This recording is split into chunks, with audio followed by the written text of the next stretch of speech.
আমি বরাবরই খুব প্র্যাকটিক্যাল একজন মানুষ ছিলাম, যাকে বলে একদম বিজ্ঞান মনস্ক বা সায়েন্স মাইন্ডেড। কুসংস্কার, তাবিজ, কবচ, ব্ল্যাক ম্যাজিক এসব আমার কাছে গাঁজাখুরি গল্প। আমার জগৎ ছিল লজিক আর রিয়েলিটির। ছোটবেলা থেকেই শিক্ষক হওয়ার খুব ইচ্ছে ছিল। আমার বাবাও হাই স্কুলের শিক্ষক ছিলেন, ওনাকে দেখেই ইন্সপিরেশন পেতাম। বড় হয়ে গ্র্যাজুয়েশন শেষ করলাম, তারপর মাস্টার্স কমপ্লিট করার পর সরকারি শিক্ষকতার জন্য অ্যাপ্লাই করলাম। ভাগ্য ভালো ছিল বলা যায়। কম্পিটিশন অনেক বেশি থাকা সত্ত্বেও চাকরিটা আমি পেয়ে গেলাম। আমার পোস্টিং হলো সিলেট বর্ডারের কাছে একটা পুরনো হাই স্কুলে। জায়গাটা শহর থেকে বেশ দূরে, চা বাগানের কাছাকাছি একটা নীরব এলাকা। চাকরি হবার প্রায় এক সপ্তাহ পর আমি সেখানে পৌঁছাই। স্কুলের পরিবেশটা ছিল বেশ অদ্ভুত। পুরনো আমলের লাল ইটের বিল্ডিং, বিশাল সব কড়ই আর অশ্বত্থ গাছ দিয়ে ঘেরা। দিনের বেলাতেও ক্লাসরুমগুলোতে কেমন একটা আবছা অন্ধকার হয়ে থাকত।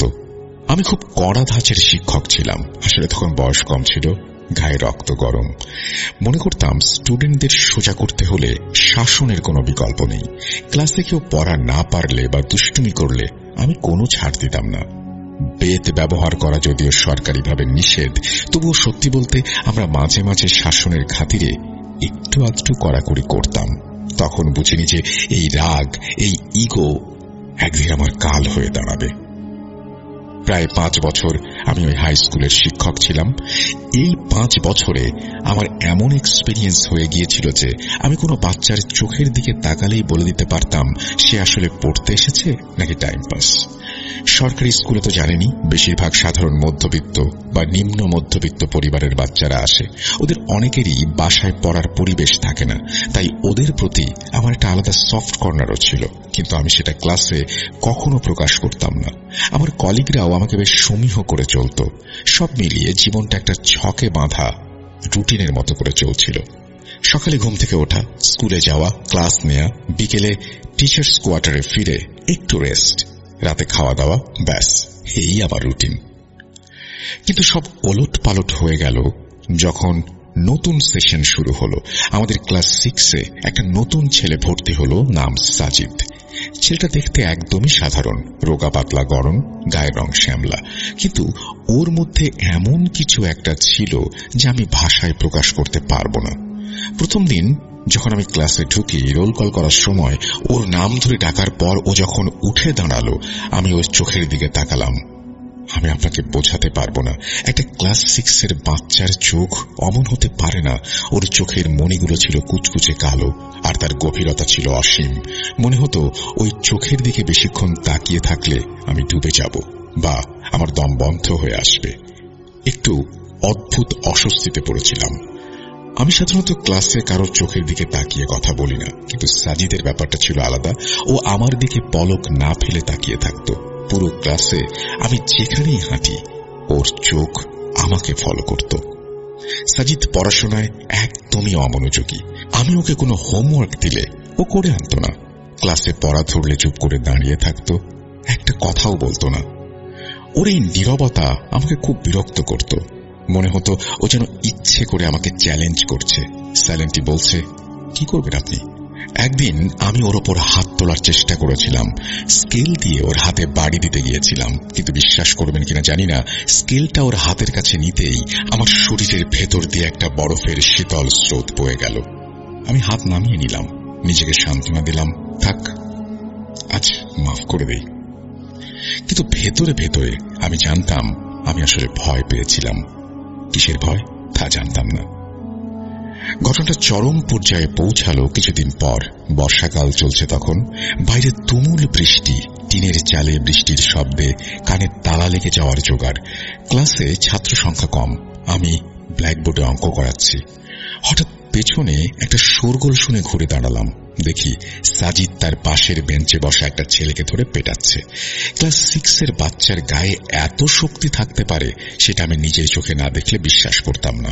ও ছেলেটার কলার ধরে এমন ভাবে ঝাঁকাচ্ছিল যে মনে হচ্ছিল ছেলেটার ঘাড় মটকে যাবে, আর যাকে মারছিল সেই ছেলেটার নাক দিয়ে মুখ দিয়ে রক্ত বেরিয়ে জামা কাপড় ভিজে যাচ্ছিল। আমি দৌড়ে গেলাম, সাজিদ স্টপ স্টপ, আমি চিৎকার করলাম।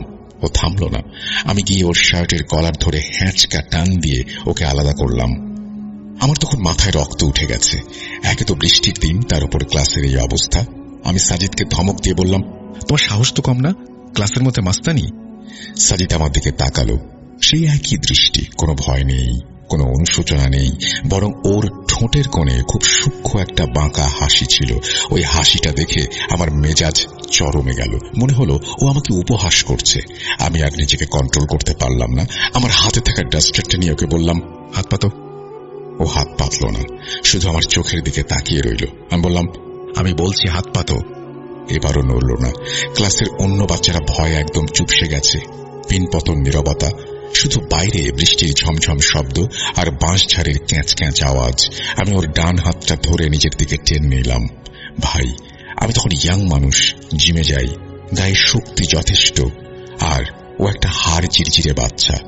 কিন্তু আমি যখন ওর হাতটা টানলাম, আমার মনে হলো আমি কোনো বাচ্চার হাত ধরিনি, আমি সিমেন্টের তৈরি কোনো পিলার টেনে আনছি। ও এক চুলও নড়ল না। ওর শরীরটা ছিল অস্বাভাবিক ভারী আর শক্ত। ক্লাসের পেছনের বেঞ্চ থেকে কয়েকজন ছাত্র ফিক করে হেসে উঠল। স্যার হয়ে একটা বাচ্চাকে নাড়াতে পারছি না, এটা আমার ইগোতে লাগলো খুব। রাগের মাথায় আমি আর কিছু না ভেবে সজোরে একটা থাপ্পড় বসালাম ওর গালে। কিন্তু থাপ্পড়ের শব্দ যদিও হলো, সাধারণ চামড়ায় লাগার মতো ছিল না সেই শব্দ। মরা মাংসের উপর আঘাত করলে যেমন একটা থপ করে আওয়াজ হয়, তেমন। আমি মুহূর্তেই বুঝলাম আমি খুব বড় একটা ভুল করে ফেলেছি। থাপ্পড়টা মারার সাথে সাথেই আমার ডান হাতটা, মানে যেটা দিয়ে আমি মেরেছিলাম, সেটা অবশ হয়ে গেল। মনে হলো কনুই থেকে আঙুল পর্যন্ত কেউ হাজার হাজার সুই ফুটিয়ে দিয়েছে। একটা তীব্র ইলেকট্রিক শক আমার শির দ্বারা বেয়ে নেমে গেল। আমি যন্ত্রণায় কোঁকিয়ে উঠলাম। সাজিদ আমার দিকে তাকালো।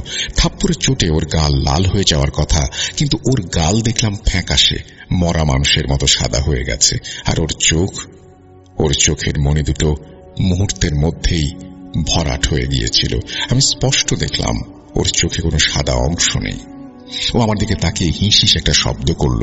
মানুষের গলা দিয়ে এমন শব্দ হতে পারে না। মনে হলো কোনো বিষধর সাপ বা অনেকগুলো ইঁদুর একসাথে কিচকিচ করছে। আমার চোখের সামনে ক্লাসরুমটা হঠাৎ দুলতে শুরু করলো। আমি কোনো মতে টেবিলটা ধরে নিজেকে সামলানোর চেষ্টা করলাম। ক্লাসে থাকা বাকি বাচ্চাদের মুখগুলো হঠাৎ ঝাপসা হয়ে গেল। শুধু সাজিদের সেই জ্বলন্ত চোখ অন্ধকারের ভেতর ভেসে রইল। আমার মনে হলো কেউ আমার ঘাড়ের কাছে এসে ফিস ফিস করে কিছু বলছে, কিন্তু কি বলছে সেটা বোঝার আগেই আমার চোখের সামনে সব অন্ধকার হয়ে গেল। আমি ফ্লোরে আছড়ে পড়লাম। যখন জ্ঞান ফিরল তখন আমি হাসপাতালে। হাতে স্যালাইন চলছে, মাথার উপরে ফ্যানটা বনবন করে ঘুরছে, কিন্তু তার শব্দটা আমার কানে আসছিল অনেক দূর থেকে। আমি কষ্টে জিভ নেড়ে জিজ্ঞেস করলাম, আমার কি হয়েছিল? রফিক স্যার কপালে চিন্তার ভাঁজ ফেলে বললেন, আর বলবেন না হাসান সাহেব, আপনি তো ক্লাসেই সেন্সলেস হয়ে গিয়েছিলেন। আমরা তো ভয় পেয়ে গিয়েছিলাম। ডাক্তার বলেছেন ডিহাইড্রেশন আর অতিরিক্ত স্ট্রেস। ব্লাড প্রেশারও নাকি একদম ফল করেছিল। আমি চুপ করে রইলাম। ডিহাইড্রেশন? আমি দিনে 3 লিটার পানি খাই, কোনো বড় অসুখ নেই। আর স্ট্রেস? একটা থাপ্পড় মারতে গিয়ে কেউ স্ট্রেসে অজ্ঞান হয়ে যায়? আমার স্পষ্ট মনে আছে সেই ইলেকট্রিক শক, সেই অবশ হয়ে যাওয়া হাত, আর সাজিদের ওই চোখ। ডাক্তার এলেন, বয়স্ক মানুষ, চশমার ফাঁক দিয়ে আমার রিপোর্টগুলো দেখছিলেন। বললেন, হাসান সাহেব, আপনার শরীরে কোনো সমস্যা নেই, সব রিপোর্ট নর্মাল, কিন্তু আপনাকে মেন্টালি খুব শকড মনে হচ্ছে। রেস্ট নিন, কয়েকদিন স্কুলের কথা ভুলে যান। মনে মনে হাসলাম। ভুলে যাব? ওই চোখ কি ভোলা যায়? হাসপাতাল থেকে রিলিজ নিয়ে আমি টিচার্স কোয়ার্টারে ফিরলাম না, সোজা আমার গ্রামের বাড়ি চলে গেলাম। মা আর ছোট বোন আমাকে দেখে খুব কান্নাকাটি করলো। আমি ওদের কিছু বললাম না, বললে ওরা ভয় পাবে অথবা আমাকে পাগল ভাববে। 15 দিন আমি ছুটিতে ছিলাম। এই 15 দিন ছিল আমার জীবনের অন্যতম ভয়াবহ সময়। প্রথম কয়েক রাত আমি একদম ঘুমোতে পারিনি। চোখ বন্ধ করলেই মনে হতো সাজিদ আমার খাটের পাশে দাঁড়িয়ে আছে। কখনো মনে হতো জানালার বাইরে শিউলি গাছটার ডালে কেউ বসে পা দুটিয়ে আমাকে দেখছে। একদিন দুপুরে ভাত খাওয়ার সময় হঠাৎ মনে হলো ভাতের মধ্যে পোকা। আমি চিৎকার করলাম। মা দৌড়ে এলেন। কি হলো বাবা? আমি কাঁপতে কাঁপতে বললাম, ভাতে পোকা দেখছো না? মা মেঝেতে পড়ে থাকা ভাতগুলোর দিকে তাকালেন, তারপর বললেন, কই পোকা? সব তো পরিষ্কার ভাত, কি দেখছিস তুই? আমি ভালো করে তাকালাম। সত্যিই তো কোনো পোকা নেই, সাদা ভাত ছড়িয়ে আছে মেঝেতে। আমার শরীরটা ঘামে ভিজে গেল। তবে কি ডাক্তার ঠিকই বলেছিলেন? এটা কি শুধুই আমার মনের ভুল? সায়েন্স তো তাই বলে, মস্তিষ্কের রাসায়নিক ভারসাম্য নষ্ট হলে মানুষ এসব দেখে। 15 দিন পর আমি স্কুলে জয়েন করার সিদ্ধান্ত নিলাম। আসলে নিজের জেদের কাছেই হার মানলাম। ভাবলাম, একটা পিচ্চি ছেলের ভয়ে আমি আমার স্বপ্নের চাকরি ছেড়ে দেব? ইম্পসিবল। আমি নিজেকে বোঝালাম, যা দেখেছি সব স্ট্রেসের কারণে দেখেছি। সাজিদ একটা সাধারণ ছেলে, হয়তো একটু মেন্টাল সমস্যা আছে ওর, দ্যাটস ইট। আমি স্কুলে ফিরে গেলাম। যেদিন আমি আবার ক্লাসে ঢুকলাম, বুকটা ধড়ফড় করছিল।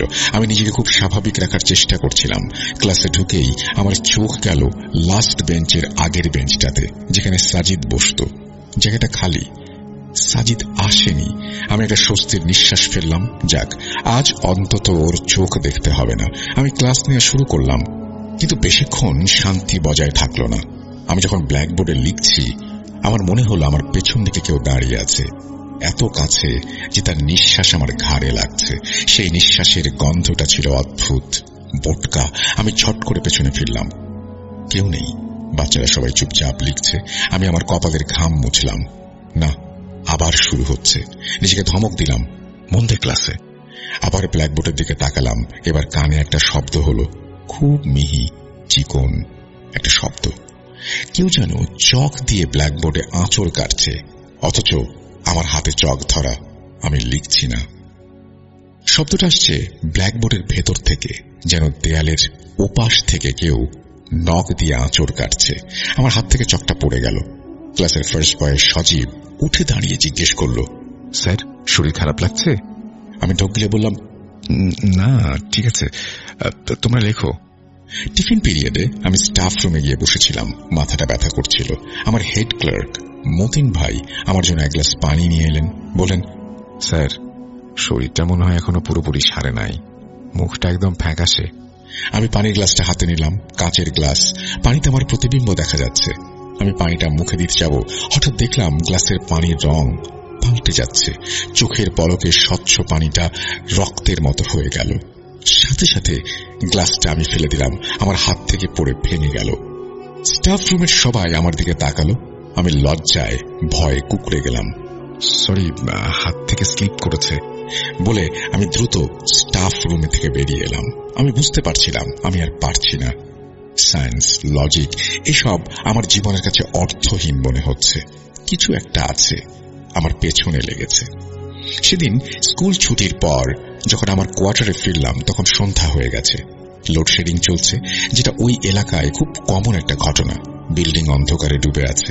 আমি মোবাইলের টর্চ জেলে সিঁড়ি দিয়ে উঠছিলাম। আমি থাকতাম দোতলায়। সিঁড়ির কোনায় একটা বড় আয়না লাগানো ছিল। আমি যখন আয়নাটা ক্রস করছি, অভ্যাসবশত একবার সেদিকে তাকালাম। টর্চের আলো আয়নার উপরে পড়তেই আমার রক্ত হিম হয়ে গেল। আয়নায় আমার প্রতিবিম্ব দেখা যাচ্ছে, কিন্তু আমার ঠিক পেছনে কাঁধের ওপর একটা ছায়া, কালো ছায়া, কুচকুচে কালো একটা অবয়ব। তার কোনো নির্দিষ্ট আকার নেই, কিন্তু তার চোখ দুটো আছে। সেই চোখ জ্বলন্ত। আমি চিৎকার দিতে গিয়েও পারলাম না। গলা দিয়ে শুধু একটা গোঙানির মতো শব্দ বের হলো। আমি দ্রুত পেছনে তাকালাম। কেউ নেই, সিঁড়ি ফাঁকা, শুধু বাতাসের শোঁ শোঁ শব্দ। আমি এক দৌড়ে রুমে ঢুকে দরজা বন্ধ করে দিলাম। দরজায় 3-4টা ছিটকিনি ছিল, সব লাগিয়ে দিলাম। হার্টবিট তখনও পাগলা ঘোড়ার মতো লাফাচ্ছে। আমি বিছানায় বসে জোরে জোরে শ্বাস নিচ্ছি, আয়াতুল কুরসি পড়ছি। ছোটবেলায় মায়ের কাছে শিখেছিলাম। ঠিক তখনই আমার বন্ধ দরজায় শব্দ হলো, খুব আলতো শব্দ, যেন কেউ নখ দিয়ে দরজায় টোকা দিচ্ছে। আমি দম বন্ধ করে বসে রইলাম। হয়তো পাশের রুমের কেউ, হয়তো বাতাস। আবার শব্দ হলো, এবার আরেকটু জোরে। আমি সাহস সঞ্চয় করে জিজ্ঞেস করলাম, কে কে ওখানে? কোনো উত্তর নেই। পিন পতন নীরবতা, শুধু আমার দেয়াল ঘড়ির টিকটিক শব্দ। আমি ভাবলাম হয়তো মনের ভুল। বিছানায় শুয়ে পড়লাম। চোখটা একটু লেগে এসেছে। এমন সময় আমার কানের কাছে, একদম কাছে, বালিশের পাশ থেকে একটা ফিসফিসানি ভেসে আসলো। কণ্ঠটা কোনো মানুষের নয়, যেন অনেক দূর থেকে ভেসে আসা বাতাসের সাথে মেশানো একটা যান্ত্রিক আওয়াজ। আমাকে মারলেন কেন স্যার? আমি ছিটকে উঠে বসলাম। মোবাইলের টর্চ জ্বালালাম। কেউ নেই, রুম ফাঁকা, জানালা বন্ধ, দরজা লক করা। তাহলে আওয়াজটা এলো কোত্থেকে? আর ওই গন্ধটা? আমার মনে হলো আমি এই রুমে একা নই, কেউ আমাকে দেখছে। সেই রাতে আমি ঘুমোতে পারিনি, মোমবাতি জ্বালিয়ে সারা রাতে বসে রইলাম। আমার ফলস সিলিং এর ওপরে যেন মনে হলো কেউ হাঁটছে, যেন ছোট ছোট পায়ের শব্দ, একবার এদিক ওদিক যাচ্ছে, আবার এদিক ওদিক আসছে। পরের দিন আমি সিদ্ধান্ত নিলাম আমি এই স্কুলে থাকবো না, রেজিগনেশন লেটার লিখব। সকালে উঠে আমি যখন রেজিগনেশন লেটারটি লিখছি, তখন আমার হাতের লেখা দেখে আমি চমকে উঠলাম। আমি লিখছি বাংলা, কিন্তু অক্ষরগুলো কেমন যেন বাঁকা তেড়া হয়ে যাচ্ছে। আর আমি যা লিখতে চাইছি কলম সেটা লিখছে না। আমি লিখতে চাইলাম শারীরিক অসুস্থতার কারণে, কিন্তু কলমটা যেন নিজের ইচ্ছাতেই লিখল, মুক্তি নেই। আমি কলমটা ছুঁড়ে ফেলে দিলাম, কাগজটা দুমড়ে মুচড়ে ডাস্টবিনে ফেলে দিলাম। না, এভাবে হবে না, আমাকে এখান থেকে পালাতে হবে। আমি স্কুল ফাঁকি দিয়ে সোজা চলে গেলাম উপজেলা সদরে। সেখানে এক বড় হুজুর আছেন, বেশ নাম করা। ওনার কাছে গিয়ে আমি সব খুলে বললাম। উনি বললেন, বাবা, তুমি কি নিশ্চিত ওই ছেলেটার নাম সাজিদ? আমি বললাম, জি হুজুর, স্কুলের রেজিস্টারে তো তাই লেখা। ছেলেটার বাবার নাম কি? ফাইলে দেখেছি বাবার নাম লেখা নেই, শুধু মায়ের নাম আছে, আর গার্জিয়ান হিসেবে গ্রামের এক মুরব্বী। হুজুর চোখ বন্ধ করে কিছুক্ষণ বিড়বিড় করলেন, তারপর চোখ খুলে আমার দিকে তাকালেন। ওনার চোখে আমি ভয়ের একটা ছায়া দেখতে পেলাম। উনি বললেন, তুমি যা করেছ সেটা শুধু একটা থাপ্পড় নয়, তুমি একটা ঘুমন্ত শয়তানকে জাগিয়ে দিয়েছ। আমি অবাক হয়ে বললাম, মানে? আমি কিছু বুঝতে পারছি না। এখনো বোঝার সময় হয়নি, তবে সাবধান, ওরা তোমাকে সহজে ছাড়বে না। ওরা চায় তুমি ভয় পাও, তোমার ভয়ই ওদের খাবার। যদি পারো মসজিদে গিয়ে থাকো। কিন্তু আমি হুজুরের কথা শুনলাম না। সায়েন্সের ইগো, ধুর, আমি মসজিদে থাকবো কেন? রাত তখন প্রায় 12টা, ইলেকট্রিসিটি নেই। আমি চার্জার লাইটটা জ্বালিয়ে টেবিলে বসে আছি। বাইরে ঝুম বৃষ্টি। হঠাৎ আমার দরজার নিচে একটা ফাঁক দিয়ে ধোঁয়া ঢুকতে শুরু করলো, সাদা ঘন ধোঁয়া। আমি ভাবলাম হয়তো আগুন লেগেছে। আমি উঠে দরজা খুলতে গেলাম, কিন্তু দরজার হাতলটা ধরার আগেই আমি জমে গেলাম। দরজার উপাশে কেউ একজন খুব শান্ত গলায় কথা বলছে। সাজিদ। হ্যাঁ, কণ্ঠটা সাজিদের। আমি চিৎকার করে বললাম, তুমি এখানে কি করছো? ওপাশ থেকে একটা হাসির শব্দ এলো, আর ঠিক তখনই আমার কোয়ার্টারের কাঠের দরজা, যেটা আমি ডাবল লক করে রেখেছিলাম, মরমর করে ভাঙতে শুরু করলো।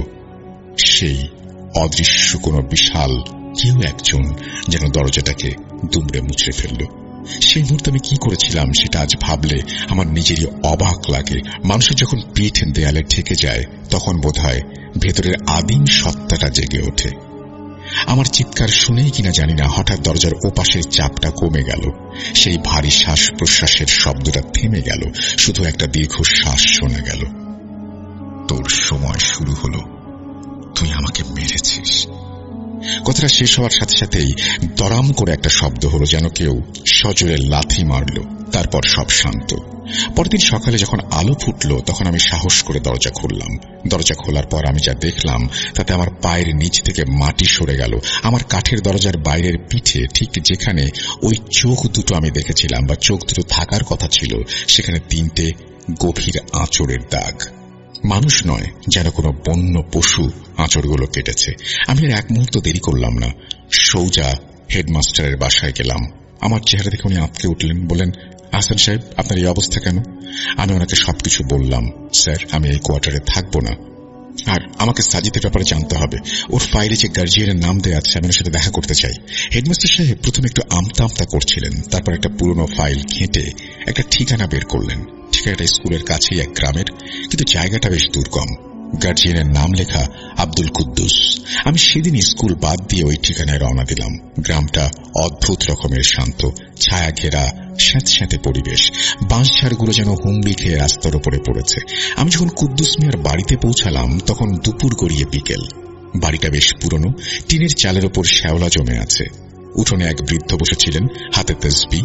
ওনার দুটো চোখ ঘোলাটে, কিন্তু দৃষ্টি তীক্ষ্ণ। আমি পরিচয় দিয়ে ওনাকে বললাম, আমি সাজিদের শিক্ষক। সাজিদ নাম শুনেই বৃদ্ধের হাতটা কেঁপে উঠল, হাতের তসবিহটা পড়ে গেল মাটিতে। উনি আমার দিকে এমন ভাবে তাকালেন যেন আমি কোনো মৃত্যুদূত। উনি আমাকে ইশারা করলেন, কাছে ডাকলেন। আমি বারান্দায় গিয়ে বসলাম। উনি আমার মুখের দিকে অনেকক্ষণ তাকিয়ে থেকে হঠাৎ বললেন, তুমি তোকে মেরেছ? আমি চমকে উঠলাম। মানে? আমি তো উনি আমাকে থামিয়ে দিয়ে বললেন, মিথ্যা বলো না বাবা, তোমার চোখের নিচে কালো দাগ, তোমার গায়ের এই গন্ধ আমি চিনি। এই গন্ধ আমি আগেও পেয়েছি। আমি মাথা নিচু করে স্বীকার করলাম, জি, একটা থাপ্পড় মেরেছিলাম। বৃদ্ধ কুদ্দুস মিয়া একটা দীর্ঘশ্বাস ফেললেন। ওনার চোখ দিয়ে পানি গড়িয়ে পড়ল। তুমি জানো না তুমি কি সর্বনাশ করেছ। তুমি শুধু একটা বাচ্চাকে মারোনি, তুমি একটা ঘুমন্ত আগ্নেয়গিরিতে পাথর ছুঁড়েছ। আমি ওনাকে অনুরোধ করলাম সব খুলে বলার জন্য। উনি প্রথমে বলতে চাইলেন না, কিন্তু যখন আমি ওনাকে জোর করলাম তখন উনি বলতে শুরু করলেন। এই ঘটনা আজকের না বাবা, প্রায় 12 বছর আগের কথা। সাজিদের বাবা আমার মেয়ের জামাই, অর্থাৎ লোকমান ছিল এই তল্লাটের নামকরা কবিরাজ। কিন্তু সে সাধারণ কবিরাজ ছিল না। টাকার লোভে পড়ে কুফরি কালাম করা শুরু করেছিল, ব্ল্যাক ম্যাজিক বা কালো জাদু যাকে বলে। সে চাইত জিনের ওপর দখল নিতে, যাতে সে যা খুশি তাই করতে পারে।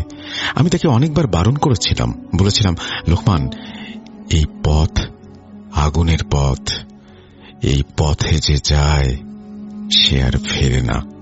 কিন্তু সে আমার কথা শুনল না। সে এক তান্ত্রিকের খোঁজ পেয়েছিল কামরূপ কামাখ্যায়। সেখান থেকে সে একটা অদ্ভুত পুঁথি নিয়ে আসে।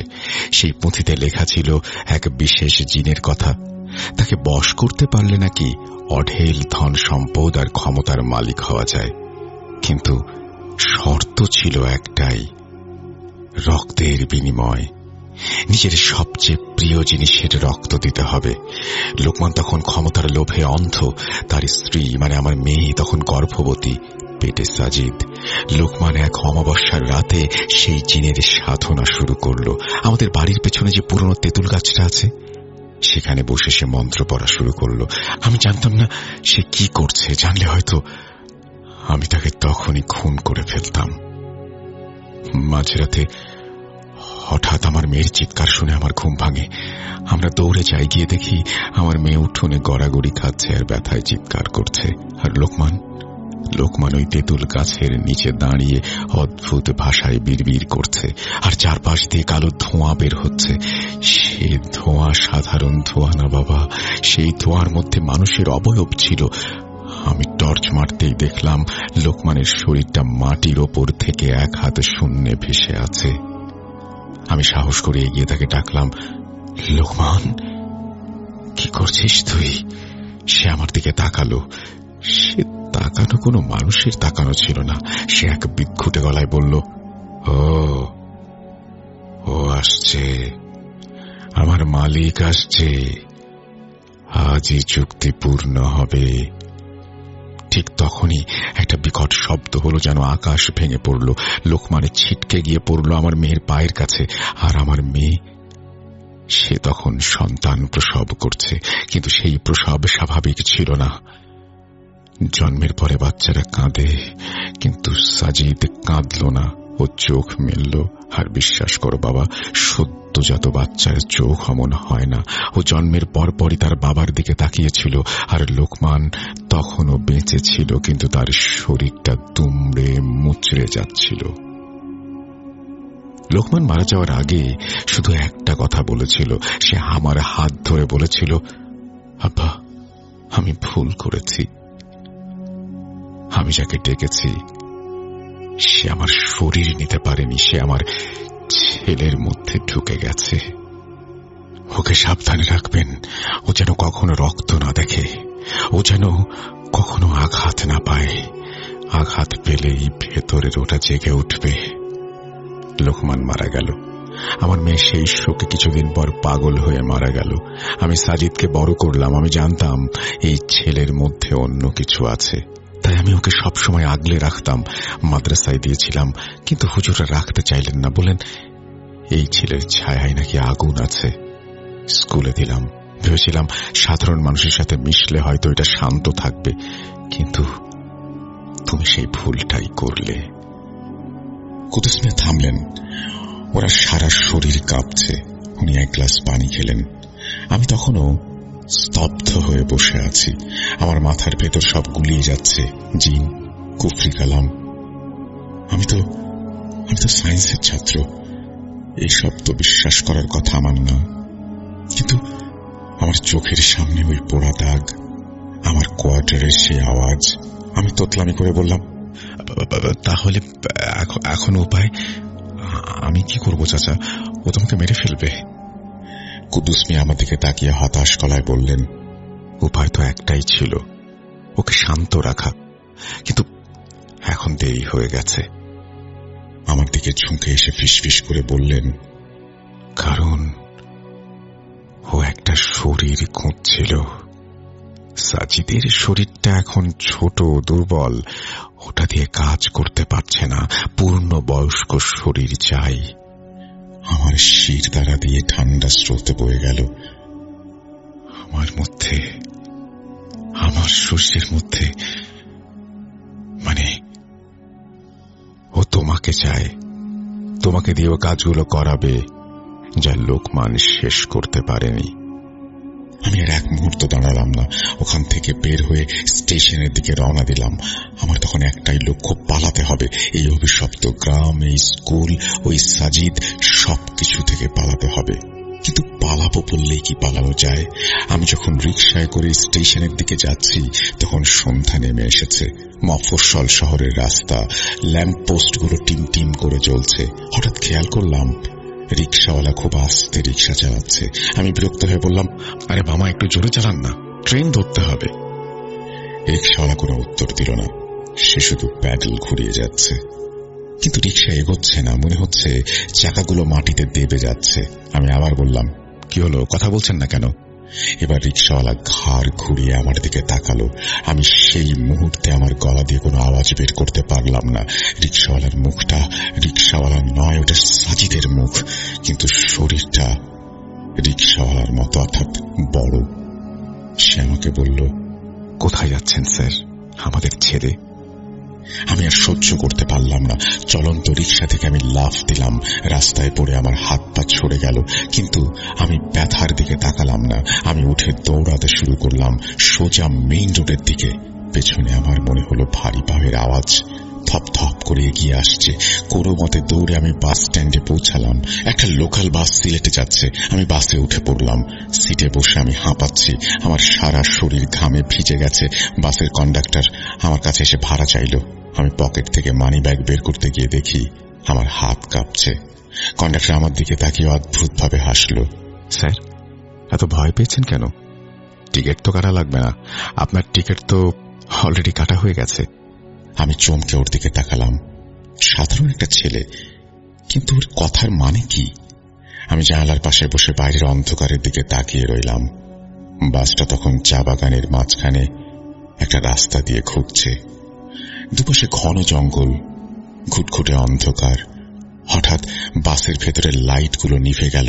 বাসটা একটা ঝাঁকুনি দিয়ে থেমে গেল। যাত্রীরা চেঁচামেচি শুরু করলো। ড্রাইভার বলল, ইঞ্জিন ট্রাভেল দিচ্ছে, আপনারা বসুন, আমি দেখছি। বাসের ভেতরটা গরম ভ্যাপসা হয়ে উঠল। আমি ঘামছি। আমার মনে হচ্ছে আমার চারপাশে কেউ নেই। বাসের যাত্রীদের কোলাহল হঠাৎ থেমে গেছে। আমি মোবাইলটা বের করে টর্চ জ্বালালাম। আলো জ্বালাতে আমি যা দেখলাম তাতে আমার হৃৎপিণ্ডটা গলার কাছে চলে এলো। বাসের সিটগুলো খালি, একটা যাত্রীও নেই, ড্রাইভার নেই, কন্ডাক্টর নেই। আমি বসে আছি নির্জন অন্ধকার বাসের ভেতর। আমার সামনের সিটে আমার দিকে মুখ করে বসে আছে একটা অবয়ব। সে সাজিদ নয়, অন্য কিছু। তার শরীরটা মানুষের মতো নয়। সে আমার দিকে একটা হাত বাড়িয়ে দিল। হাত না বলে থাবা বলাই ভালো। আমি পেছাতে চাইলাম, কিন্তু বাসের সিট আমাকে আটকে দিল। আমি সূরা ফালাক পড়তে শুরু করলাম, কিন্তু আমার মুখ দিয়ে কোনো শব্দ বের হচ্ছে না। মনে হচ্ছে কেউ আমার গলাটা চেপে ধরেছে। আমার নিঃশ্বাস বন্ধ হয়ে আসছে। সত্তাটা ধীরে ধীরে উঠে দাঁড়ালো। উচ্চতায় সে বাসের ছাদের সমান। সে ধীরে ধীরে আমার দিকে এগিয়ে আসতে লাগলো। তার প্রতিটা পদক্ষেপে ফ্লোরটা কেঁপে উঠছিল। সে ফিসফিস করে বলল, ভয় পাচ্ছিস? একটু কষ্ট হবে, তারপর সব ঠিক হয়ে যাবে, তোর দাদুর মতো। বলে রাখা ভালো যে আমার দাদু মৃত্যুর সময় যথেষ্ট যন্ত্রণা পেয়েছিল। এবার অবয়বটি আমার শরীরে স্পর্শ করলো। মনে হলো 1000 ভোল্টের একটা শক খেলাম। আমি যন্ত্রণায় চিৎকার করে উঠলাম, আর ঠিক সেই মুহূর্তেই আমার চোখের সামনে সবকিছু সাদা হয়ে গেল। যখন আমার জ্ঞান ফিরল, তখন আমি দেখি আমি আবার সেই হাসপাতালের বেডে। সেই একই ফ্যান ঘুরছে, পাশে রফিক স্যার বসে আছেন। কিন্তু এবার আমি বোকা নই।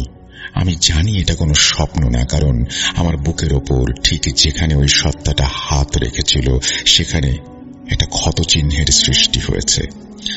ডাক্তাররা বলছেন এটা কোনো স্কিন ইনফেকশন অথবা অ্যালার্জি, কিন্তু আমি জানি এটা কি। এটা একটা সিলমোহর। ও আমাকে মার্ক করে দিয়েছে, ছাড়েনি, আমার সাথেই আছে। আমি হাসপাতাল থেকে ছাড়া পাওয়ার পর ওই স্কুলে যাইনি। আমি সোজা ঢাকায় চলে আসি, চাকরি ছেড়ে দেই। ভেবেছিলাম শহরের ভিড়ে হারিয়ে গেলে হয়তো আমাকে খুঁজে পাবে না, কিন্তু ভুল। ও আমার সাথেই এসেছে, ছায়ার মতো আছে আমার সাথে। ঢাকায় এসে আমি একটা ছোট ফ্ল্যাট ভাড়া নিলাম মিরপুরে। প্রথম কয়েকদিন ভালোই কাটলো, কিন্তু তারপর শুরু হলো সব ছোটখাটো ঝামেলা। যেমন আমি হয়তো চশমাটা টেবিলে রাখলাম, একটু পরে দেখি সেটা খাটের নিচে। রান্নাঘরে পানি খেতে গেলাম, দেখি ট্যাপ দিয়ে পানি নয় অন্য কিছু পড়ছে। কিন্তু সবচেয়ে ভয়াবহ ব্যাপারটা ঘটল গত পরশু রাতে। আমি বাথরুমের আয়নার সামনে দাঁড়িয়ে আছি। হঠাৎ খেয়াল করলাম আয়নায় আমার প্রতিবিম্বটা অন্য কিছু করছে। আমি আতঙ্কে আয়নাটা ঘুষি মেরে ভেঙে ফেললাম। কাঁচের টুকরো দিয়ে আমার হাত কেটে গেল। আমি চিৎকার করে জ্ঞান হারালাম। যখন জ্ঞান ফিরল তখন মাঝরাত। আমি ফ্লোরে পড়ে আছি। আমার চারপাশে ভাঙা কাঁচের টুকরোগুলো দিয়ে কেউ মেঝেতে একটা নকশা তৈরি করে দিয়েছে। সেই নকশাটা অনেকটা উল্টোনো চাঁদের মতো। আমি বুঝতে পারলাম আমার সময় শেষ হয়ে আসছে। ও এখন আর বাইরে নেই, আমার ভেতরে ঢোকার প্রস্তুতি নিচ্ছে। আমার শরীরটা মাঝে মাঝেই অবশ। আমি নিজের কণ্ঠস্বর মাঝে মাঝে চিনতে পারি না, বদলে যায়। কাল রাতে আমি ঘুমের মধ্যে নিজের অজান্তেই উঠে বসেছিলাম। আমার মোবাইলের ভয়েস রেকর্ডারটা অন করেছিলাম। রেকর্ডিংয়ে আমার গলার আওয়াজ ছিল না, সেখানে একটা গম্ভীর ভারী গলার আওয়াজ ছিল। আর মাত্র 3 দিন, তারপর পূর্ণিমা। সেদিন দরজাটা পুরোপুরি খুলবে। তৈরি হ আহসান, তৈরি হ। তাই আমি আজ এখানে এসেছি। আমি জানি না কাল আমি কি অবস্থায় থাকব। হয়তো কাল আমি আহসান থাকব না, হয়তো আমার এই শরীরটা অন্য কেউ দখল করে নেবে। আমি চাই এই ঘটনাটা মানুষ জানুক। ভাই, আমার গলাটা শুকিয়ে আসছে, একটু পানি হবে, খুব পিপাসা পাচ্ছে। পানি খেয়ে উনি গ্লাসটা বেঞ্চের ওপরে রাখলেন। আমি ভয়ে ভয়ে গ্লাসের দিকে তাকালাম। উনি বলতে শুরু করলেন, পানিটা গলার নিচে নামলো ঠিকই, কিন্তু তৃষ্ণা মিটল না। আসলে এই তৃষ্ণা তো পানির নয়, এক অন্য তৃষ্ণা। যা বলছিলাম, সেই 3 দিন আমি কিভাবে কাটিয়েছি সেটা একমাত্র আমি ছাড়া আর আল্লাহ জানেন। আমি ঘর থেকে বের হইনি। মিরপুরের ওই ফ্ল্যাটটা তখন আমার কাছে একটা কবরের মতো মনে হতো। জানালাগুলো সব খবরের কাগজ দিয়ে আটকে দিয়েছিলাম, যাতে বাইরের কোনো আলো বাতাস ঢুকতে না পারে। কিন্তু তাও পূর্ণিমার আগের রাতে সেই ভয়াবহ রাতটা এলো। রাত তখন 3টা। বাইরে শেয়াল ডাকছিল। ঢাকা শহরে শেয়াল ডাকার কথা নয়। আমার ফ্ল্যাটের ঠিক নিচে যেন একপাল শেয়ালের বাচ্চা কান্না করছিল। আমি জানামাজে বসেছিলাম, শরীরটা দুর্বল লাগছিল। সোজা হয়ে বসার শক্তিটুকুও ছিল না। আমার বুকের সেই পোড়া দাগটা অসহ্য রকমের জ্বালা পোড়া করছিল। হঠাৎ আমার রুমের লাইটটা নিভে গেল। লোডশেডিং না, ফিউজ কেটে যাওয়ার মতো না। মনে হলো অন্ধকারটা লাইটটাকে গিলে ফেলল। আর ঠিক সেই মুহূর্তে আমার ঘরের তাপমাত্রা একদম কমে গেল। এতটাই ঠান্ডা যে আমার নিঃশ্বাস ধোঁয়ার মতো বের হতে লাগলো। আর সেই পরিচিত গন্ধটা, বুঝলাম ও এসেছে। আমি টর্চটা জ্বালানোর চেষ্টা করলাম, কিন্তু জ্বলল না। অন্ধকারের মধ্যেই আমি অনুভব করলাম আমার ঘরের কোনায় ঠিক সিলিং এর কাছে কালো ধোঁয়ার একটা কুণ্ডুলি পাক খাচ্ছে। আমি দেয়াল ঘেঁষে দাঁড়ালাম। ধোঁয়াটা ধীরে ধীরে নিচে নেমে এলো এবং একটা আকার নিতে শুরু করলো। প্রথমে আমি ভেবেছিলাম ওটা সাজিদের রূপ ধরবে, কিন্তু না, ওটা সাজিদ না, ওটা আমার নিজের রূপ। আমার মতো উচ্চতা, সবকিছু আমার মতো। পার্থক্য হলো ওর চোখ দুটো। পৈশাচিক এক হাসি ছিল সেই চোখে। আমার প্রতিরূপটা আমার দিকে এক পা এগিয়ে এলো। ওর হাঁটার ভঙ্গিটা ছিল খুব অদ্ভুত। ও বলল, কি ভেবেছিলি আহসান, পালিয়ে বাঁচবি? এত অহংকার তোর? আমি চিৎকার করে বলতে চাইলাম, আমি তো অনুতপ্ত, আমি মাফ চাচ্ছি, কিন্তু আমার গলা দিয়ে কোনো স্বর বের হলো না। মনে হচ্ছে আমার গলাটা বন্ধ হয়ে গেছে। আমার প্রতিরূপটা একদম আমার কাছে চলে এলো। ওর শরীর থেকে একটা তাপ বের হচ্ছিল আগুনের মতো। সে বলল ফিস ফিস করে, আমরা কোনো শরীর দখল করি না আহসান, বিনিময় করি। কথাটা শেষ হওয়ার সাথে সাথেই ও আমার উপরে ঝাঁপিয়ে পড়ল। আমি জ্ঞান হারালাম। জ্ঞান ফিরে দেখি আমি আমার ফ্ল্যাটে, কিন্তু আমার গায়ে কাদামাটি লেগে আছে। আমি নিজের অজান্তে নানান কাজ করি, কেন করি জানি না। মা বাবাকে গালাগালি অবধি করি। আজ আমি এখানে কেন? শিশুর গায়ে হাত তোলার অপরাধে আমার জীবন ধ্বংস হয়ে গেছে। একটা ছোট্ট ভুল, একটা মুহূর্তের রাগ জীবনটাকে নড়বড়ে করে দিতে পারে। আজ একটা হুজুরের কাছে যাচ্ছি, দোয়া করবেন।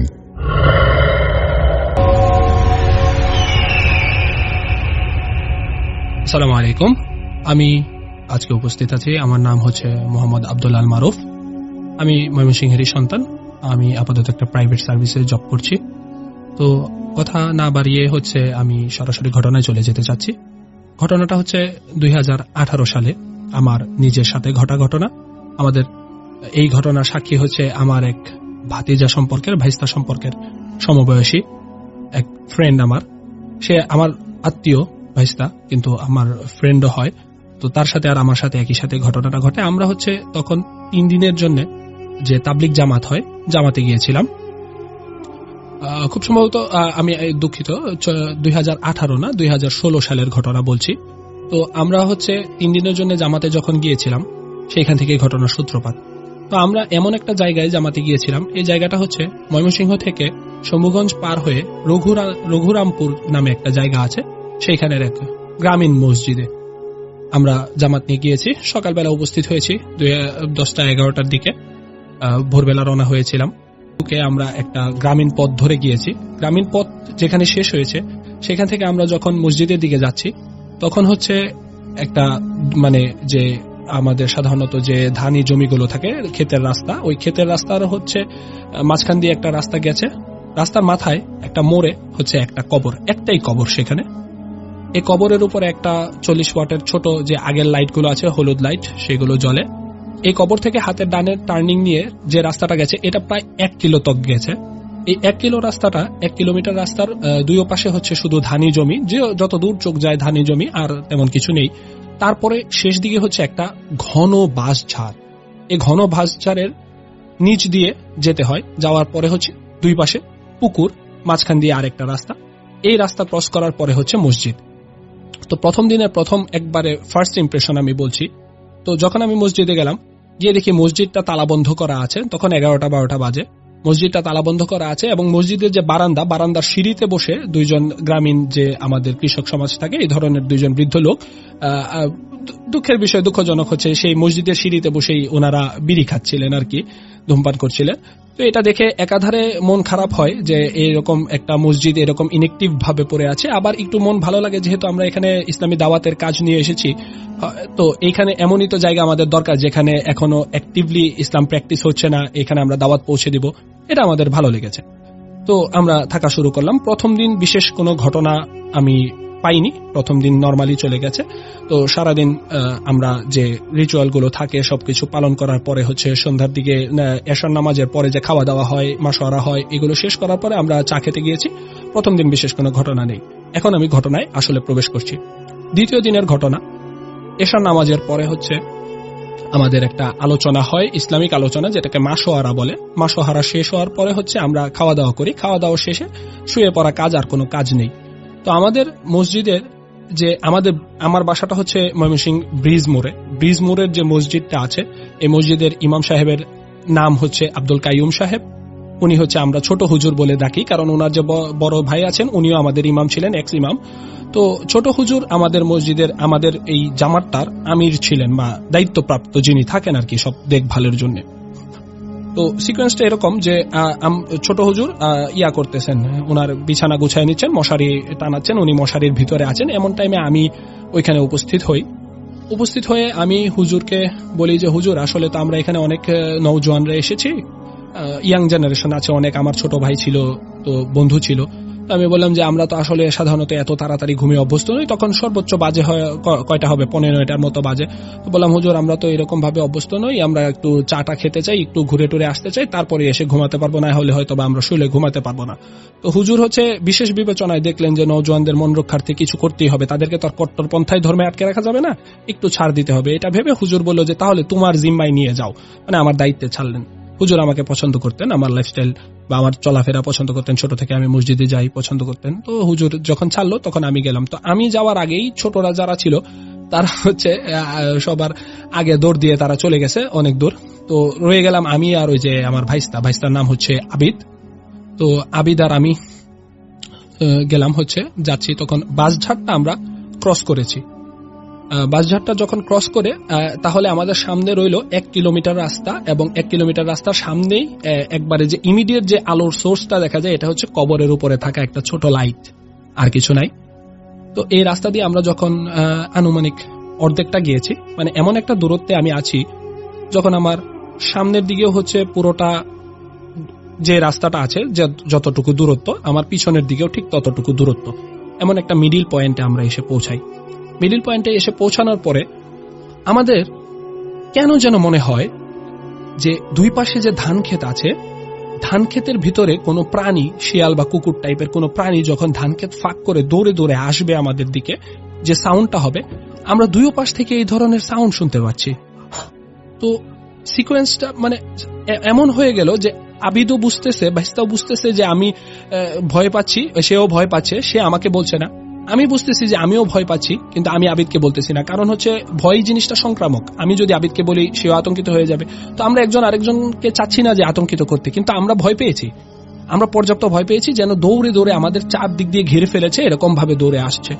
আর অজানা একটা ওজন যেন আমাদের শরীরে বেড়ে গেছে, আমরা ভয় পাচ্ছি, অনেক ভয় পাচ্ছি। আমাদের আশেপাশে বাতাসটা কেমন যেন গোমট হয়ে গেছে, একটু ভারী হয়ে গেছে, একটু গরম হয়ে গেছে, এক অজানা গরম লাগলো একটু। তো একটু ক্ষমা প্রার্থী হয়ে নিচ্ছি, আমাদের যদিও একটা পবিত্র কাজে গিয়েছি, আমাদের একটু বদভ্যাস ছিল। আমার পকেটে ছিল একটা সিগারেটের প্যাকেট সম্পূর্ণ নতুন, আরেক পকেটে ছিল ম্যাচ লাইটার। তো তারপর হলো কি, আবিদ আমাকে হঠাৎ করে বলল যে ভাইস্তা একটা সিগারেট জ্বালান। তো সিগারেট জ্বালানোর কথা বলার পরে আমারও মানে মাথায় এরকম একটা ঘুরতেছে। তো তাড়াতাড়ি আমি প্যাকেটটা বের করলাম। তো তখন আমি হচ্ছে একবারে নতুন সিগারেট খাওয়া শিখেছি, এর আগে আমি কখনো নতুন প্যাকেট খুলিনি। তো নতুন প্যাকেট খুলতে হলে ওই যে কিনার দিয়ে একটু মাথা বের করে যে প্যাকেটটা উপরের ইয়াটা ছাড়াতে হয়, এটা আমি তখন অভ্যস্ত নই।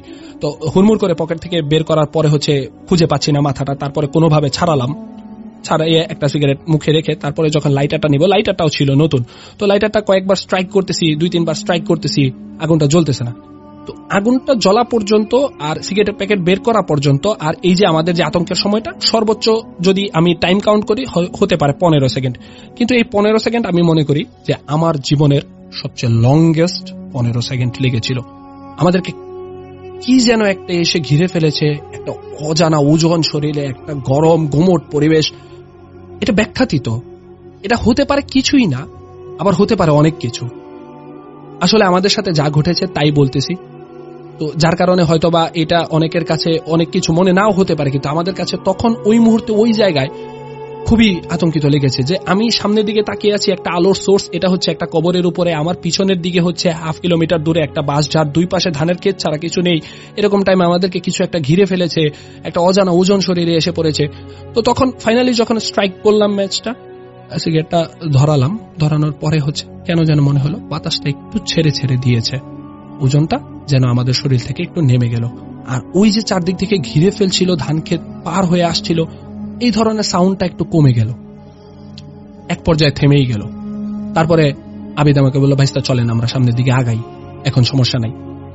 এই একটা জায়গায় ধরা পড়লো যে কিছু তো একটা ঘটেছিল, না হলে আবিদ আমাকে কেন বলবে যে চলেন এখন সমস্যা নাই। তো যাই হোক, এটা পরে আমরা আলোচনা করে জেনেছিলাম। আবিদ আমাকে বলেছিল ভাইস্তা আমি কিন্তু খুব ভয় পাইছি। আমিও আবিদকে বলেছিলাম ভাইস্তা আমিও তো খুব ভয় পাইছি, আমি বলি নাই কারণ হচ্ছে গিয়ে আপনি ভয় পাইয়ে যাবেন। রহস্য এখানে সমাধান এখনো হয়নি, এখনো শেষ হয়নি। তো যখন আমরা কিছু দূর আগালাম, হতে পারে 4-5 কদম আগানোর পরে এই যে দুই পাশে বিস্তৃত ধান ক্ষেতের একবারে শেষ মুহূর্তে, যেখানে চোখে দেখা যায় না ভালো মতো, অনেক দূর দূর পর্যন্ত ক্ষেত, ওই একবারে শেষ সীমানা থেকে আমার ডানে এবং আমার বামে দুই দিক থেকে এট এ টাইম 4-5টা করে শিয়াল, দুই পাশে কিন্তু 4-5টা করে শিয়াল হঠাৎ করে হাউ যে ডাকটা হয় ডেকে উঠলো।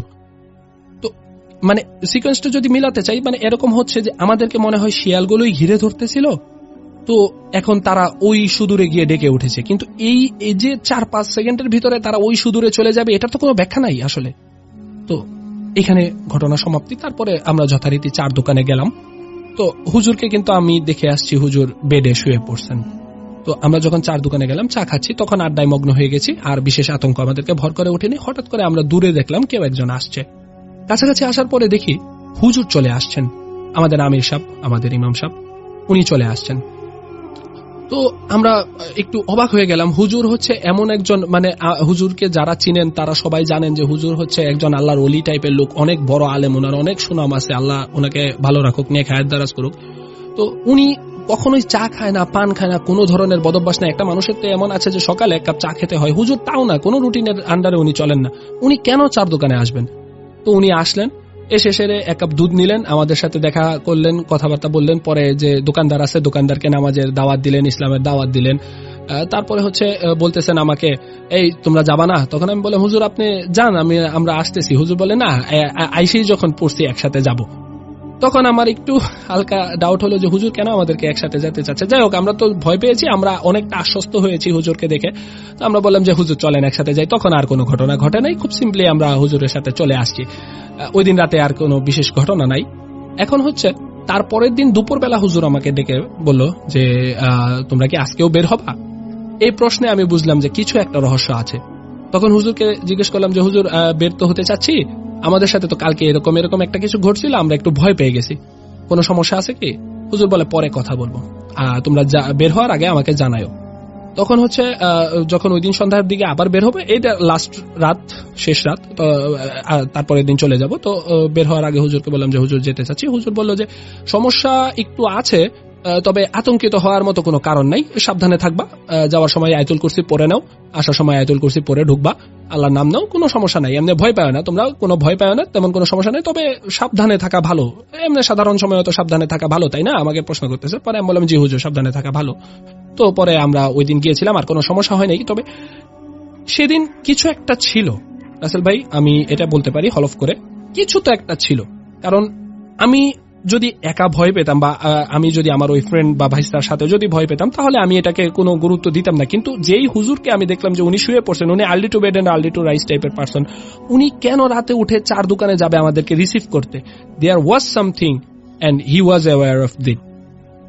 কারণ হচ্ছে আমি অনেক ক্ষেত্রেই শুনেছি যে যারা এইরকম তাবলিগ জামাত নিয়ে যায় এবং যদি আলেম ব্যক্তি হয় এবং যদি জিম্মাদার হয়, তাহলে তাদের কাছে আল্লাহর তরফ থেকেই হোক বা কোনো মাধ্যমে হোক একটা সোর্স তাদের কাছে আসে, বা নিরাপত্তাটা যে উনি পালন করেন, ওনার কিছু একটা খেয়াল থাকে তাদেরকে সেফ রাখার। কারণ এই রাতে উঠে হুজুরের যতটা না ভয় আমি ধান খেতে পেয়েছিলাম, তার চেয়ে বেশি আশ্চর্য হয়েছে হুজুরের ওই রাত্রে 4 দোকানে যাওয়াটা এবং আমাদেরকে সেফ করে নিয়ে আসাটা। তো এই ছিল আমাদের ঘটনা। পাশাপাশি একটু ঘটনা যুক্ত করতে হবে, ওই এলাকাটা এতটা রিমোট ছিল এবং ওইখানে কিছু তো একটা সমস্যা ছিল। কারণ মসজিদের বাইরের সাইডে যে বাথরুমটা ছিল, বাথরুমে এই ঘটনাটা আমরা প্রায় পেয়েছি ওই 3 দিনই। বাথরুমে আমরা যখন যেতাম, আমরা তো একা বাথরুমে যাওয়া নিষেধ, বিশেষ করে রাত্রে, তো আমরা একজন পার্টনার নিয়ে যেতাম। তো বেশিরভাগ ক্ষেত্রে হতো কি, পার্টনার বাইরে দাঁড়ায় আছে, আমরা বাথরুমে টয়লেটের ভিতরে সময় দিচ্ছি। তো টয়লেটের পিছনে যে বাতাস বের হওয়ার যে জানালাটা, এই জানালার পিছনে হচ্ছিল একটা ডুবা, অল্প একটু জায়গা আছে পারে। তো মনে হতো আমাদের পার্টনার কথা বলতে বলতে পিছনে চলে গেছে, ওই মানুষ পা দিয়ে হেঁটে গেলে যে পাতার উপরে যে পায়ের শব্দটা হয়, বা একটু ফিস কথা বলা, একটু শ্বাস নেওয়ার যে শব্দটা, এটা আমরা প্রায় পেতাম। আমি নিজে পেয়েছি, বাইস্তা পেয়েছে, সবাই পেয়েছে, ওই বাথরুমের পিছনে শব্দ হতো। তো এমন হয়েছে যে আমি আবিদকে নিয়ে গেছি, তখন আমি বের হয়ে আবিদকে বলতেছি, আমি সরাসরি স্ট্রাইক করে ফেলছি আবিদকে। আমি বলছি, আপনার এত পিছনে যাওয়া লাগে কি? হাঁটতে হাঁটতে আপনার রাখছি, আপনি সামনে থাকবেন। আবিদ বলতেছে, আমি তো পিছনে গেছি না। আপনি গেছেন পিছনে, আমি শব্দ পাইলাম। তখন আবিদ বলে, আচ্ছা সমস্যা নাই। তখন আমি বাইরে দাঁড়ায় আছি, আবিদ ঢুকছে। আবার এরকম হয়েছে, ছোট ভাই সেও বলতেছে যে এবার মূল অংশে চলে যাই। মহান আল্লাহ তাআলা যুগে যুগে আমাদের মাঝে অনেক ধার্মিক ও পরহেজগার মানুষ পাঠিয়েছেন, যাতে করে তারা আমাদের বিভিন্ন ধর্মীয় শিক্ষা দিতে পারেন। এসব আলোকিত মানুষ ধর্মীয় শিক্ষার পাশাপাশি নিজেদের জ্ঞান এবং আল্লাহ প্রদত্ত নানা কেরামতের মাধ্যমে সমাজের উপকার করে গেছেন। এদের আমরা সহজ ভাষায় পীর সাহেব বলে ডাকি। বর্তমানে এমন ইমানদার পীর সাহেব খুঁজে পাওয়া দুষ্কর হলেও আজ থেকে প্রায় 100 বছর আগে আমাদের গ্রাম বালিকান্দায় একজন বিখ্যাত পীর সাহেব ছিলেন, যাকে সবাই মরহুম সাহেব নামে চিনত। সে সময় তার খ্যাতি ছড়িয়ে পড়েছিল পুরো এলাকা জুড়ে। এলাকাবাসীর যে কোনো সমস্যায় তিনি নিঃস্বার্থভাবে এগিয়ে আসতেন। বালিকান্দা থেকে প্রায় 7 গ্রাম দূরে বফলগাড়ি নামের একটা গ্রামে আরেকজন পীর সাহেব থাকতেন, ইয়ারউদ্দিন সাহেব। তিনি ছিলেন মরহুম সাহেবের ঘনিষ্ঠ বন্ধু। তারা দুজন মিলে আশেপাশের মোট 9টি গ্রামের মানুষের সেবা করতেন। 1950 সালের দিকে আমাদের এলাকায় ভয়াবহভাবে কলেরা ছড়িয়ে পড়ে। গ্রামের পর গ্রাম মানুষ মারা যেতে থাকে। লোকমুখে শোনা যায় সে সময় কোনো অপশক্তির প্রভাবে কলেরা ছড়িয়ে পড়েছিল। এমন মহামারীর সময় মরহুম সাহেব ও ইয়ারউদ্দিন সাহেব বিভিন্ন তদবিরে লিপ্ত হন। কথিত আছে তাঁরা জিনদের মাধ্যমে চিকিৎসা করতেন। আল্লাহ রহমতে সে যাত্রায় কলেরার ভয়াবহ প্রকোপ ঠেকানো সম্ভব হয়। এরপর আরো একটি আশ্চর্যজনক ঘটনা ঘটে। শোনা যায় তারা দুজন মিলে দীর্ঘদিন এক বিশাল সাধনার মাধ্যমে 9টি গ্রামকে ঘিরে একটি অদৃশ্য বলয় তৈরি করেন, যাতে কোনো অপশক্তি গ্রামের মানুষের ক্ষতি করতে না পারে। অলৌকিক কথা কি জানেন? আমার দাদুর কাছ থেকে শোনা 1971 সালে যখন সারা দেশে যুদ্ধ, লাখ লাখ মানুষ প্রাণ হারাচ্ছে, তখন আমাদের এলাকায় যুদ্ধ তো দূরের কথা, কোনো হানাদার বাহিনী পর্যন্ত প্রবেশ করতে পারেনি। একবার একদল পাকিস্তানি বাহিনী জিপে করে বফলগাড়ি আক্রমণ করতে এসেছিল। বফলগাড়ির প্রবেশ পথে ছিল একটি বড় ব্রিজ। তারা যখনই সেই ব্রিজ পার হওয়ার চেষ্টা করে, ঠিক তখনই ব্রিজটি ভেঙে নদীতে পড়ে যায়। সেই ঘটনায় একজন হানাদার বাহিনীর সদস্যও জীবিত ফিরে যেতে পারেনি। বার্ধক্যজনিত কারণে 1960-এর দশকে পীর সাহেব মরহুম ও ইয়ারউদ্দিন সাহেব ইন্তেকাল করলেও সেদিন গ্রামবাসী বুঝেছিল মৃত্যুর আগে তারা এমন এক অদৃশ্য বলয় তৈরি করে গেছেন যা আজও এই গ্রামের মানুষকে আগলে রেখেছে।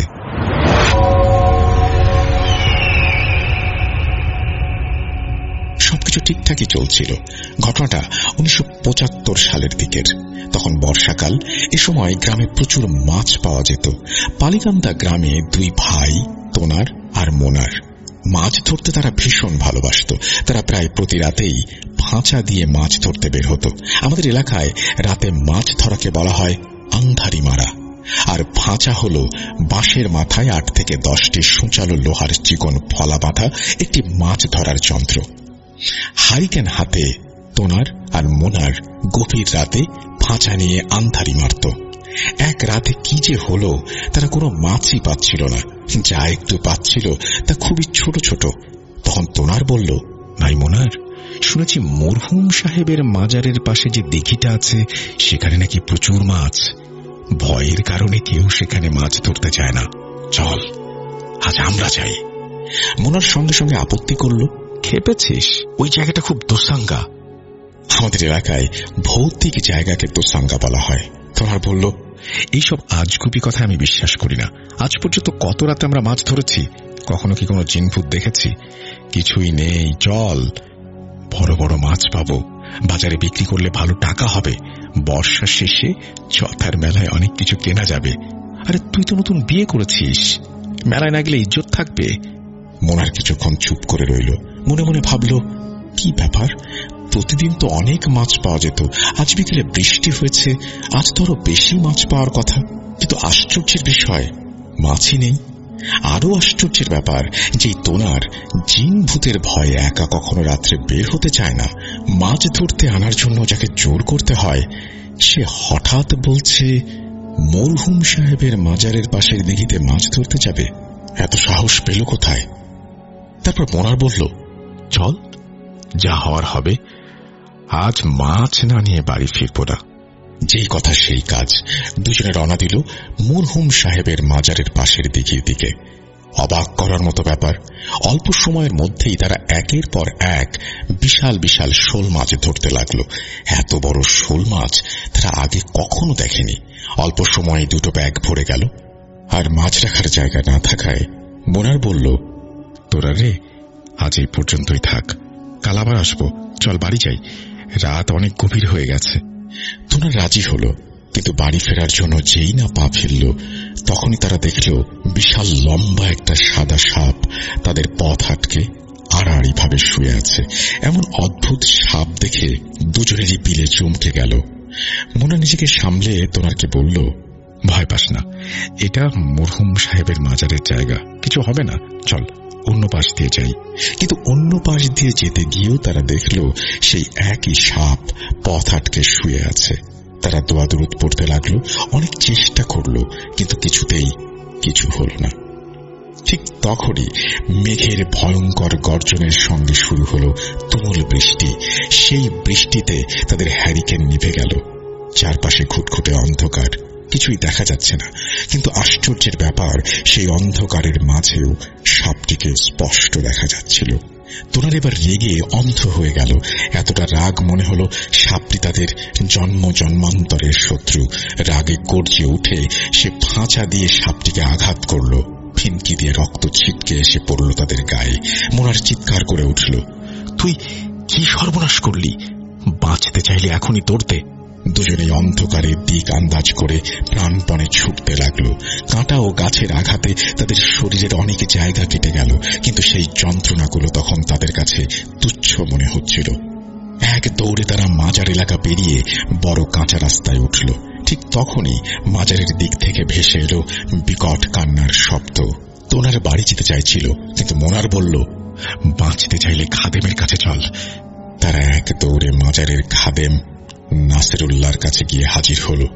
তোনার আর মোনারকে দেখেই তিনি ভীষণ রেগে গেলেন এবং তাদের মারতে উদ্যত হলেন। ভয়ে তারা খাদেমের পায়ে ধরে ক্ষমা চাইতে লাগলো। তোনার কাঁদতে কাঁদতে বলল, আল্লাহর দোহাই লাগে খাদেম সাহেব, আমরা ভয়ঙ্কর ভুল করে ফেলেছি। আপনি আল্লাহর কাছের মানুষ, দয়া করে আল্লাহর রহমতে আমাদের এই বিপদ থেকে বাঁচান। খাদেম নাসিরউদ্দিন কান্নায় ভেঙে পড়লেন, বললেন, তোদের জন্য আজ 9 গ্রামের মানুষ বিপদে পড়ে গেল। নিজের অজান্তেই তোরা কত বড় সর্বনাশ ডেকে এনেছিস তা কল্পনাও করতে পারবি না। এবার শুরু হবে মৃত্যুর খেলা। তোরা আমার হুজুর জিন আল হুদকে নির্মমভাবে হত্যা করেছিস। মরহুম সাহেব আর ইয়ারউদ্দিন সাহেব 3টি পবিত্র স্থানকে কেন্দ্র করে যে অদৃশ্য বলয় তৈরি করেছিলেন, সেটা গ্রামকে বিভিন্ন অপশক্তির হাত থেকে রক্ষা করত। প্রথম কেন্দ্র মরহুম সাহেবের মাজার, দ্বিতীয় কেন্দ্র ইয়ারউদ্দিন সাহেবের মাজার, আর তৃতীয় কেন্দ্র এই 2 মাজারকে সংযোগ করা রেখার মধ্যবিন্দু। বলে রাখা ভালো, সেই মধ্যবিন্দুতেই অলৌকিকভাবে 2 পীর সাহেবের জীবদ্দশায় এক রাতের মধ্যে একটি মসজিদ গড়ে উঠেছিল। নাসিরউদ্দিন বললেন, আল হুদ, আল জামি, আল আজিজ এরা আপন 3 ভাই। মরহুম সাহেব ও ইয়ারউদ্দিন সাহেবের বন্ধু জিন কোন শয়তানি শক্তি যেন বলয় ভেদ করে গ্রামের মানুষের ক্ষতি করতে না পারে, সেজন্য তারা বলয়টি রক্ষণাবেক্ষণ করত। আল হুদ প্রথম কেন্দ্রের, আল জামি দ্বিতীয় কেন্দ্রের, আল আজিজ তৃতীয় কেন্দ্রের। আর তোরা আল হুদকে হত্যা করলি। আল হুদ এবং তার অনুসারী 51টি জিন একত্রে বহু বছর ধরে এক শক্তিশালী শয়তানি পিশাচ জিন ও তার 40টি অনুসারী শয়তানি জিনকে বলয়ের ভেতরে প্রবেশ করতে বাধা দিয়ে আসছিল। কিন্তু সেই পিশাচ জিনটি গত কয়েক বছর ধরে প্রচুর শক্তি সঞ্চয় করেছিল এবং ধীরে ধীরে বলয়ের কিছু দুর্বলতা খুঁজে বের করেছিল। অবশেষে আজ এই অমাবস্যার রাতে নিজের পূর্ণ শক্তি প্রয়োগ করে সে প্রথম কেন্দ্রে ভয়ঙ্কর আক্রমণ চালায়। আল হুদ ও তার অনুসারী জিনেরা এই আক্রমণের চাপ সামলাতে হিমশিম খাচ্ছিল। ঠিক সেই সময় এক জিন এসে আমাকে জানায়, তোরা দিঘিতে থাকা শোল মাছের রূপধারী জিনগুলোকে ধরে বস্তাবন্দি করছিস। এর ফলে আল হুদের শক্তি কমে যাচ্ছিল। সেই কারণেই আল হুদ তোদের পথ আটকে দাঁড়িয়েছিল, যাতে তোরা জিনগুলোকে ছেড়ে দিস। কিন্তু তোরা তা না করে আল হুদকেই হত্যা করেছিস, আর তার ফলে সেই শয়তানি পিশাচ জিন বলয় ভেদ করে গ্রামে ঢুকে পড়েছে। এই কথা বলেই খাদেম নাসিরউদ্দিন তোনার এবং মোনারকে পানি পড়া ও তাবিজ দিয়ে বললেন, এইগুলা নিয়ে যা, আর কোনো দিন আমার চোখের সামনে আসবি না। এরপর থেকেই শুরু হলো পিশাচ জিনের নির্মম অত্যাচার। মনে হতে লাগলো যেন ক্ষুধার্ত একদল হায়েনা পুরো গ্রামে হানা দিয়েছে। মানুষ প্রকাশ্যে একের পর এক ভয়াবহ জিন অত্যাচারের শিকার হতে লাগলো। একদিন বলয় ভেদ করতে না পারায় তাদের ক্রোধ যেন আরো ভয়ঙ্কর হয়ে উঠেছিল। মনে আছে কি 1950 সালের দিকে যখন কলেরায় গ্রামের পর গ্রাম মানুষ মারা গিয়েছিল? সেটাও কোনো সাধারণ কলেরা ছিল না, এক অপশক্তির প্রভাবেই সেই কলেরা ছড়িয়েছিল। আর সেই অপশক্তিটাই ছিল এই পিশাচ জিন। আজ সে আবার কলেরাকে সঙ্গে করে ফিরে এসেছে। এই ঘটনাগুলো গ্রামের বৃদ্ধ লোকেরা সবাই জানে। এর পরের ঘটনাটি আমি আমার এক দাদু নাম সলিমুল্লাহ তার কাছ থেকে শুনেছি। তিনি ছিলেন খাদেম নাসিরউদ্দিনের সেবক।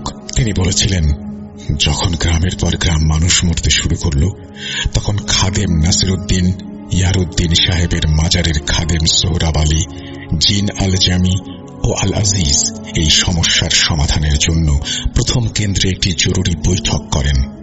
সেখানে সিদ্ধান্ত হয় তারা পিশাচ জিনটির সঙ্গে কথা বলবে এবং কি করলে সে গ্রাম ছেড়ে যাবে সে বিষয়ে একটি সমঝোতায় পৌঁছানোর চেষ্টা করবে।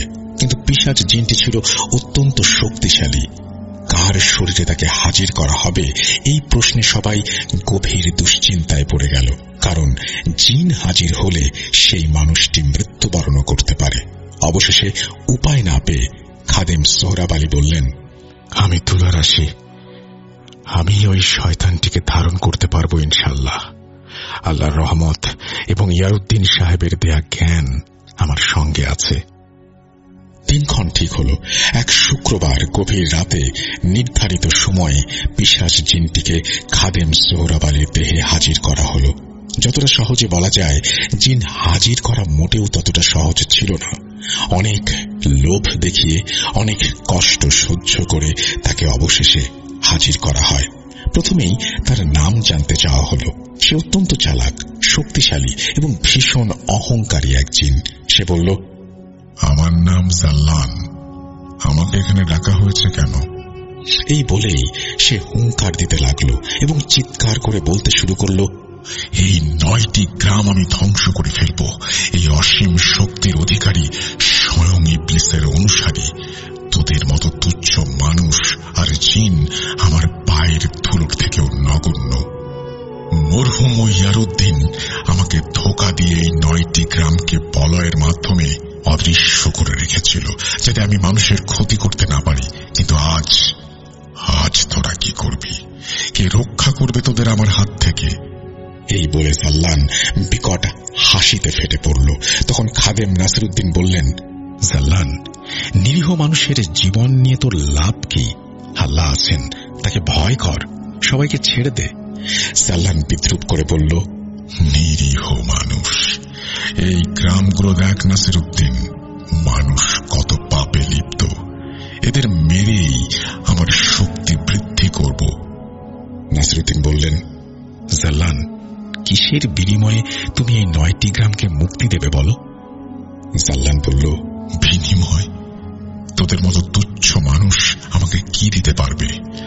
আমি এদের সবাইকে মারব আর উপহার নেব আমার প্রভুর কাছ থেকে। তখন খাদেম নাসিরউদ্দিন বুঝে গেলেন তার সঙ্গে সমঝোতা সম্ভব নয়। এরপর হঠাৎই জাল্লান বিকট এক চিৎকার দিয়ে খাদেম সোহরাব আলীর দেহ থেকে বের হয়ে গেল। জাল্লান খাদেম সোহরাব আলীর দেহ থেকে বেরিয়ে যাওয়ার সঙ্গে সঙ্গেই চারপাশের বাতাস হঠাৎ ভারী হয়ে উঠল, যেন নিঃশ্বাস নিতেও কষ্ট হচ্ছিল। মোমবাতির শিখাগুলো একে একে নিভে গেল আর প্রথম কেন্দ্রটি ঘন অন্ধকারে ডুবে গেল। খাদেম সোহরাব আলী মাটিতে লুটিয়ে পড়লেন। তার মুখ ফ্যাকাশে, ঠোঁট নীল হয়ে গেছে। কয়েক মুহূর্ত মনে হল তিনি আর বেঁচে নেই। সবাই আতঙ্কে হে আল্লাহ বলে উঠল। খাদেম নাসিরউদ্দিন দ্রুত কোরআনের আয়াত পাঠ করতে শুরু করলেন। খাদেম সোহরাব আলী ধীরে ধীরে চোখ খুললেন। ক্ষীণ কণ্ঠে বললেন, বহু বছরের পুরনো যুদ্ধ আবার নতুন করে শুরু হতে চলেছে। বলয় নতুন করে তৈরি না করলে 9টি গ্রাম কেউ রক্ষা করতে পারবে না। আল জামি ও আল আজিজকে ডেকে নাসিরউদ্দিন বললেন, হুজুর, আপনারা পীর সাহেবের বন্ধু, এতদিন নানা বিপদে আপনারা এই গ্রামকে রক্ষা করেছেন। আপনারাই বলুন কিভাবে আবারও জাল্লানের হাত থেকে গ্রামকে রক্ষা করা সম্ভব। আলসামি বলল, দেখো নাসিরউদ্দিন, মরহুম ও ইয়ারউদ্দিন ছিলেন অত্যন্ত প্রখর জ্ঞানের অধিকারী। তারা তাদের ইলমের মাধ্যমে এই শয়তানকে একসময় গ্রাম থেকে তাড়িয়ে দিয়েছিল, কিন্তু এতদিনে শয়তানটি শতগুণ শক্তিশালী হয়ে উঠেছে। একে তাড়াতে হলে আমাদের আরো শক্তির প্রয়োজন হবে। পাশাপাশি বলয়টিকেও সম্পূর্ণ নতুন করে নির্মাণ করতে হবে। আল আজিজ বলল, জাল্লানকে তাড়ানোর চেয়ে তাকে হত্যা করাই সহজ। তবে তার জন্য জাল্লানের বংশ পরিচয় এবং তার দুর্বলতা খুঁজে বের করতে হবে। এ কাজের জন্য তোমাদের জিনদের জগৎ সেরাফাইন আর কানাতে যেতে হবে। সেখানে আমার বন্ধু ফিমান তোমাদের সাহায্য করবে। সব মিলিয়ে তোমাদের হাতে মাত্র 3 দিন সময় আছে, কারণ আমি, আলজামি আর আমাদের সহযোগী জিনেরা মিলে যেভাবেই হোক 3 দিনের বেশি এই শয়তানদের আটকে রাখতে পারবো না। এরা অত্যন্ত শক্তিধর এবং সরাসরি শয়তানের কাছ থেকেই তারা ক্ষমতা পায়। খাদেম নাসিরউদ্দিন ও সোহরাব আলী ফিমানের সাথে দেখা করতে সেরাফাইন আরাকানের উদ্দেশ্যে রওনা হলেন। আল জামি তাদের নিয়ে 3য় কেন্দ্রের মসজিদে পৌঁছালেন। তখন জামি কয়েকটি বাক্য উচ্চারণ করতেই মসজিদের এক কোণে একটি গোপন দরজা খুলে যায়। সেই দরজা দিয়েই তারা দুজন অন্য জগতে চলে যায়। এরপরে ঘটনাগুলো সামিউল্লাহ দাদু খাদেম নাসিরউদ্দিনের কাছ থেকে শুনেছিলেন। তিনি বলেছিলেন, আমিও সোহরাব আলী দরজা দিয়ে ভেতরে প্রবেশ করতেই সাদা কাপড় পরিহিত গোলাপের পাপড়ির মতো সুন্দর এক যুবক আমাদের সালাম দিল। আমরা সালামের উত্তর দিয়ে জিজ্ঞেস করলাম ফিহমান হুজুরের সঙ্গে দেখা করার উপায় কি। যুবকটি আমাদের তাকে অনুসরণ করতে বলল। তার সঙ্গে এগিয়ে যেতে যেতে আমরা সেরাফাইন আরাকানার অপরূপ সৌন্দর্য উপভোগ করছিলাম। সুসজ্জিত শহর পৃথিবীর কোথাও এমন আছে বলে মনে হয় না। শহরটির শৃঙ্খলা, আলো আর নির্মল পরিবেশ আমাদের মুগ্ধ করল। তাকে অনুসরণ করতে করতে আমরা এক বিশাল প্রাসাদে পৌঁছালাম। সে একটি কক্ষ দেখিয়ে বলল, এটাই ফিহমান হুজুরের কক্ষ। আমরা সালাম দিয়ে অনুমতি নিয়ে কক্ষে প্রবেশ করলাম। এরপর ফিহমান হুজুরের কাছে আমাদের সব কথা খুলে বললাম। সব শুনে ফিহমান বললেন, জাল্লান এক প্রাচীন জিন। তারপর তিনি একটি বই আমাদের হাতে দিয়ে বললেন সেটি পড়তে। বইটি পড়লেই জাল্লানের ইতিহাস জানা যাবে। বই লেখা ছিল, জাল্লান একসময় একজন ইমানদার জিন ছিল এবং রাহাবিল নামক এক শহরের মন্ত্রী ছিল। কিন্তু জিনদের শয়তানের ধোঁকায় পড়ে সে ক্ষমতার লোভে অন্ধ হয়ে যায়। একসময় শয়তানকে খুশি করতে সে মানুষের শিশুদের বলি দিতে শুরু করে। রাহাবিলের রাজা বিষয়টি জানতে পেরে তাকে শহর ছাড়তে বাধ্য করে। সম্মান, পরিবার সবকিছু হারিয়ে জাল্লান মানুষের উপর আরো বেশি ক্রুদ্ধ হয়ে ওঠে। জাল্লানের শক্তির উৎস হল মানুষ হত্যা, আর জাল্লানের শক্তির শেষ হল আত্মহুতি। এই কথা শোনার পর সোহরাব আলী যেন গভীর চিন্তায় ডুবে গেল। আমি জিজ্ঞেস করলে সে বলল, কিছু না নাসিরউদ্দিন। এই সময় কৌতূহলবশত সোহরাব ফিহমান হুজুরকে বলল, আপনি আল হুদ, আল জামি ও আল আজিজ সম্পর্কে জানেন? তারা কিভাবে মরহুম ও ইয়ারউদ্দিন সাহেবের কাছে পৌঁছেছিলেন? ফিহমান হুজুর কিছুক্ষণ নীরব থেকে বললেন, এই 3 ভাইয়ের বাবা ছিলেন সেরাফাইন আরাকানার এক উচ্চ পদস্থ রক্ষক ও রাজদরবারের বিশ্বস্ত প্রতিনিধি। জিনদের জগতে যখন অশান্তির ছায়া ঘনিয়ে আসছিল, তখন ভবিষ্যৎ নিরাপত্তার কথা ভেবে তিনি তার 3 পুত্রকে মানুষের জগতে পাঠিয়ে দেন। তিনি নিজ হাতে তাদের মরহুম সাহেবের পিতার তত্ত্বাবধানে রেখে যান, যেন তারা মানুষের মাঝে থেকে ধৈর্য, ত্যাগ ও দায়িত্বের শিক্ষা নিতে পারে। সেখানেই মরহুম সাহেব ও ইয়ারউদ্দিন সাহেবের সঙ্গে তাদের পরিচয়। আর সেই পরিচয় সময়ের সাথে রূপ নেয় অটুট বন্ধুত্বে। নাসিরউদ্দিন ফিহমানকে জিজ্ঞেস করলেন, কিভাবে জাল্লানকে হত্যা করা সম্ভব?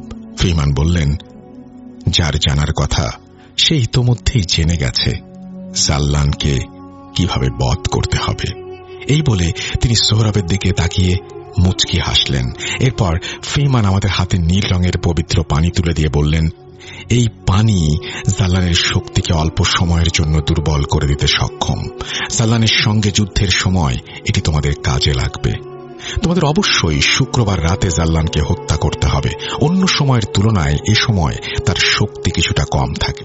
ফিমানের কাছ থেকে বিদায় নিয়ে আমরা সেই সুন্দর যুবককে বললাম আমাদের গ্রামে পৌঁছে দিতে। সে আমাদের তৃতীয় কেন্দ্রের মসজিদে পৌঁছে দিল।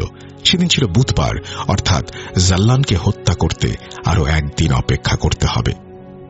এদিকে আল জামি ও আল আজিজ সর্বশক্তি দিয়ে গ্রামকে জাল্লানের ক্ষতি থেকে রক্ষা করে চলেছেন। নাসিরউদ্দিন ও সোহরাব আলী আল জামি ও আল আজিজকে সঙ্গে নিয়ে সিদ্ধান্ত নিলেন শুক্রবার জুম্মার নামাজের পর গ্রামবাসীদের নিয়ে মিলাদ ও দোয়ার আয়োজন করা হবে এবং মরহুম সাহেবের মাজার জিয়ারত করা হবে। এমন কঠিন সময়ে মহান আল্লাহর দয়া ছাড়া আর কোন শক্তি তাদের রক্ষা করতে পারবে না। শুক্রবার দিন 7টি খাসি জবাই করা হলো। জুম্মার নামাজ শেষে সবাই একসঙ্গে মাজার জিয়ারত করল। মিলাদ ও দোয়া শেষে তবারক গ্রামবাসীদের মধ্যে বিতরণ করা হলো। নাসিরউদ্দিন গ্রামের মানুষদের একসঙ্গে এত আনন্দিত ও নিশ্চিন্ত দেখে আর নিজেকে ধরে রাখতে পারলেন না। চোখ ভিজে উঠল তার। ঠিক সেই সময় সলিমুল্লাহ জিজ্ঞেস করলেন, হুজুর, আপনি কাঁদছেন কেন? নাসিরউদ্দিন ভারী কণ্ঠে বললেন, দেখো, গ্রামবাসীরা কত আনন্দে আছে, কত খুশি, কিন্তু এই খুশি হয়তো তাদের শেষ খুশি। আজ রাতই হতে পারে তাদের সবচেয়ে ভয়ঙ্কর রাত। সলিমুল্লাহ শান্ত স্বরে বলল, হুজুর, আল্লাহর উপর ভরসা রাখুন, তিনি অবশ্যই আমাদের সাহায্য করবেন। নাসিরউদ্দিন সম্মতিসূচক মাথা নাড়লেন।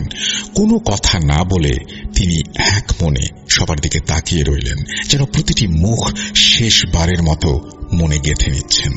সন্ধ্যা ঘনিয়ে এলো। পুরো গ্রাম নিস্তব্ধ। গাছের একটি পাতাও যেন নড়ছে না। সন্ধ্যার অন্ধকার এমন ভাবে নেমে এসেছে যে অমাবস্যার অন্ধকারকেও হার মানায়। কালো ছায়ায় ধীরে ধীরে পুরো গ্রাম আকাশ ঢেকে গেল। হঠাৎ বাতাস ভারী হয়ে উঠল। বুকের ভেতর অজানা চাপ অনুভূত হল। দূরের অদৃশ্য কোন স্থান থেকে ভেসে এলো চাপা গর্জনের মতো শব্দ, যেন অশুভ কিছু জেগে উঠেছে। আর সেই অন্ধকারের ভেতরেই লুকিয়ে আছে জাল্লানের উপস্থিতি। নাসিরউদ্দিন ও আল আজিজ মিলে আবারও জাল্লানকে সোহরাবের শরীরে হাজির করালো। সোহরাবকে একটি ছোট গোল বৃত্তের মধ্যে বন্দী করে রাখা হলো। সলিমুল্লাহ একটি কালো খাসি নিয়ে সেই বৃত্তের ভেতরে রাখল। এরপর সোহরাব শরীরের ওপর ফিহমানের দেয়া নীল পবিত্র পানি ছিটিয়ে দিতেই জাল্লান সোহরাবের শরীর ছেড়ে খাসিটির শরীরে প্রবেশ করল। আল আজিজ নাসিরউদ্দিনকে বললেন, এখনই খাসিটাকে জবাই করো, তাহলেই জাল্লান খতম হবে। সোহরাব তখন অচেতন অবস্থায় পড়ে আছে। নাসিরউদ্দিন একটি ধারালো ছুরি হাতে নিয়ে খাসিটিকে জবাই করতে এগিয়ে গেল, কিন্তু হঠাৎই কি একটা অদ্ভুত ঘটনা ঘটল। তার পা যেন পাথর হয়ে গেল। এক কদমও সামনে এগোতে পারছে না। আল আজিজ উৎকণ্ঠিত কণ্ঠে বলল, কি করছো নাসিরউদ্দিন? জলদি করো, শয়তানটাকে আর বেশি সময় কাবু করে রাখা যাচ্ছে না। নাসিরউদ্দিন কাঁপা গলায় বলল, হুজুর, মনে হচ্ছে আমার পা পাথর হয়ে গেছে, কোনো মতে নাড়াতে পারছি না। আল আজিজ তখন সলিমুল্লাহকে বলল, জলদি নীল পানি খাসিটির ওপর ছিটিয়ে দাও, আমরা জাল্লানের শক্তিকে আর কাবু করতে পারছি না। সলিমুল্লাহ যেই নীল পানি হাতে নিল ছিটিয়ে দেওয়ার জন্য, ঠিক তখনই এক ঝটকায় যেন কেউ তার হাত থেকে পানির পাত্রটি ফেলে দিল। পলকের মধ্যেই সেখানে হাজির হল আল জামি। আল আজিজ বিস্ময়ে আল জামিকে উদ্দেশ্য করে বলল, ভাই, তুমি সব কি করছো? জাল্লানকে হত্যা করতে বাধা দিচ্ছ কেন? আল জামি কঠোর স্বরে বলল, চুপ কর, বাঁচতে চাইলে জাল্লানকে ছেড়ে দে। আল আজিজ হতভম্ব হয়ে গেল। ভাই, তুমি সব কি বলছো? জাল্লানকে ছেড়ে দিলে সবাইকে হত্যা করবে, তুমি কেন জাল্লানের পক্ষ নিচ্ছ? আল জামি হেসে বলল, আমি অনেক দিন এই তুচ্ছ মানুষের গোলামি করেছি। আমার জন্ম রাজত্ব করার জন্য, গোলামি করার জন্য নয়। যেদিন ইয়ারউদ্দিন সাহেব ইন্তেকাল করেন সেদিন সবাই শোকাহত ছিল। সেই রাতেই আমি দ্বিতীয় কেন্দ্রের বাইরে জাল্লানের আহ্বান শুনতে পাই। সে আমার ইচ্ছার কথা জানত। আমাকে বলেছিল গ্রামে তাকে প্রবেশ করাতে পারলে আমাকে সেরাফাইন আরকানার রাজা বানিয়ে দেবে। এই ক্ষমতার লোভ আমি কিভাবে ছাড়ি বলো? সেদিন থেকেই আমি হয়ে যাই জাল্লানের দাস। জাল্লান যখন শক্তি সঞ্চয় করে ফিরে আসে, তখন আল হুদ তার বাহিনী নিয়ে জাল্লানকে পরাজিত করেছিল। তখন আমি ও জাল্লান মিলে আল হুদকে হত্যা করার পরিকল্পনা করি। সেই রাতে আমি তোনারের শরীর বশ করি। আমি সেদিন তোনার ও মোনারকে মাজারে নিয়ে যাই। তোনারের মাধ্যমেই আল হুদকে হত্যা করি। এরপর প্রথম কেন্দ্র ধ্বংস করে জাল্লানকে গ্রামে প্রবেশ করতে সাহায্য করি। এসব শুনে আল আজিজ ক্রোধান্বিত হয়ে আল জামির ওপর আক্রমণ করল। আল আজিজ ও তার সহকারী জিনেরা মিলে আল জামিকে বন্দী করল। এই সুযোগে নাসিরউদ্দিন ছুরি হাতে নিয়ে খাসিটিকে জবাই করল এবং স্বস্তির নিঃশ্বাস ফেলল। আল জামি ও জাল্লান দুই শয়তানি শেষ, এখন গ্রামবাসী মুক্ত। নাসিরউদ্দিন আল্লাহর শুকরিয়া আদায় করতে লাগল। সবাই মনে করল যুদ্ধ শেষ, জাল্লান পরাজিত হয়েছে, শয়তানের প্রভাব থেকে মানুষ মুক্তি পেয়েছে। কিন্তু ঠিক তখনই সবাইকে হতবাক করে দিয়ে মৃত খাসিটির জবাই করা গলা ভেদ করে কালো ধোঁয়া বেরিয়ে আসতে লাগলো এবং মুহূর্তের মধ্যেই অদৃশ্য হয়ে গেল। নাসিরউদ্দিন বিস্ময়ে আল আজিজকে জিজ্ঞেস করল, এটা কি ছিল? আল আজিজ গম্ভীর কণ্ঠে বলল, শয়তান জাল্লান এখনো মরেনি। সে আমাদের সব পরিকল্পনা ব্যর্থ করে পালিয়ে গেছে।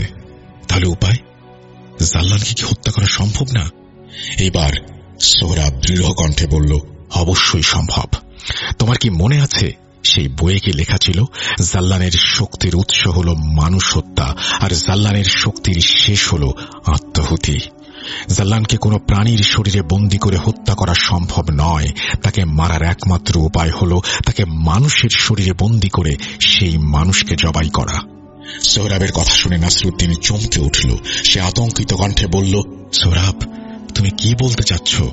সোহরাব শান্তভাবে বলল, গ্রামবাসীদের বাঁচানোর জন্য এর বাইরে আর কোনো উপায় নেই। আমার মৃত্যুর মাধ্যমে যদি গ্রামবাসীদের জীবন রক্ষা হয়, তবে আমি অবশ্যই এই নেক কাজে পিছপা হব না। এরপর সে নাসিরউদ্দিনের দিকে তাকিয়ে বলল, জাল্লান যখন আমার শরীরে প্রবেশ করবে, তখন তুমি আমাকে জবাই করবে নাসিরউদ্দিন। এই কথা শুনে নাসিরউদ্দিন আর নিজেকে সামনে রাখতে পারল না। সে সোহরাবকে জড়িয়ে ধরে অঝরে কাঁদতে লাগল।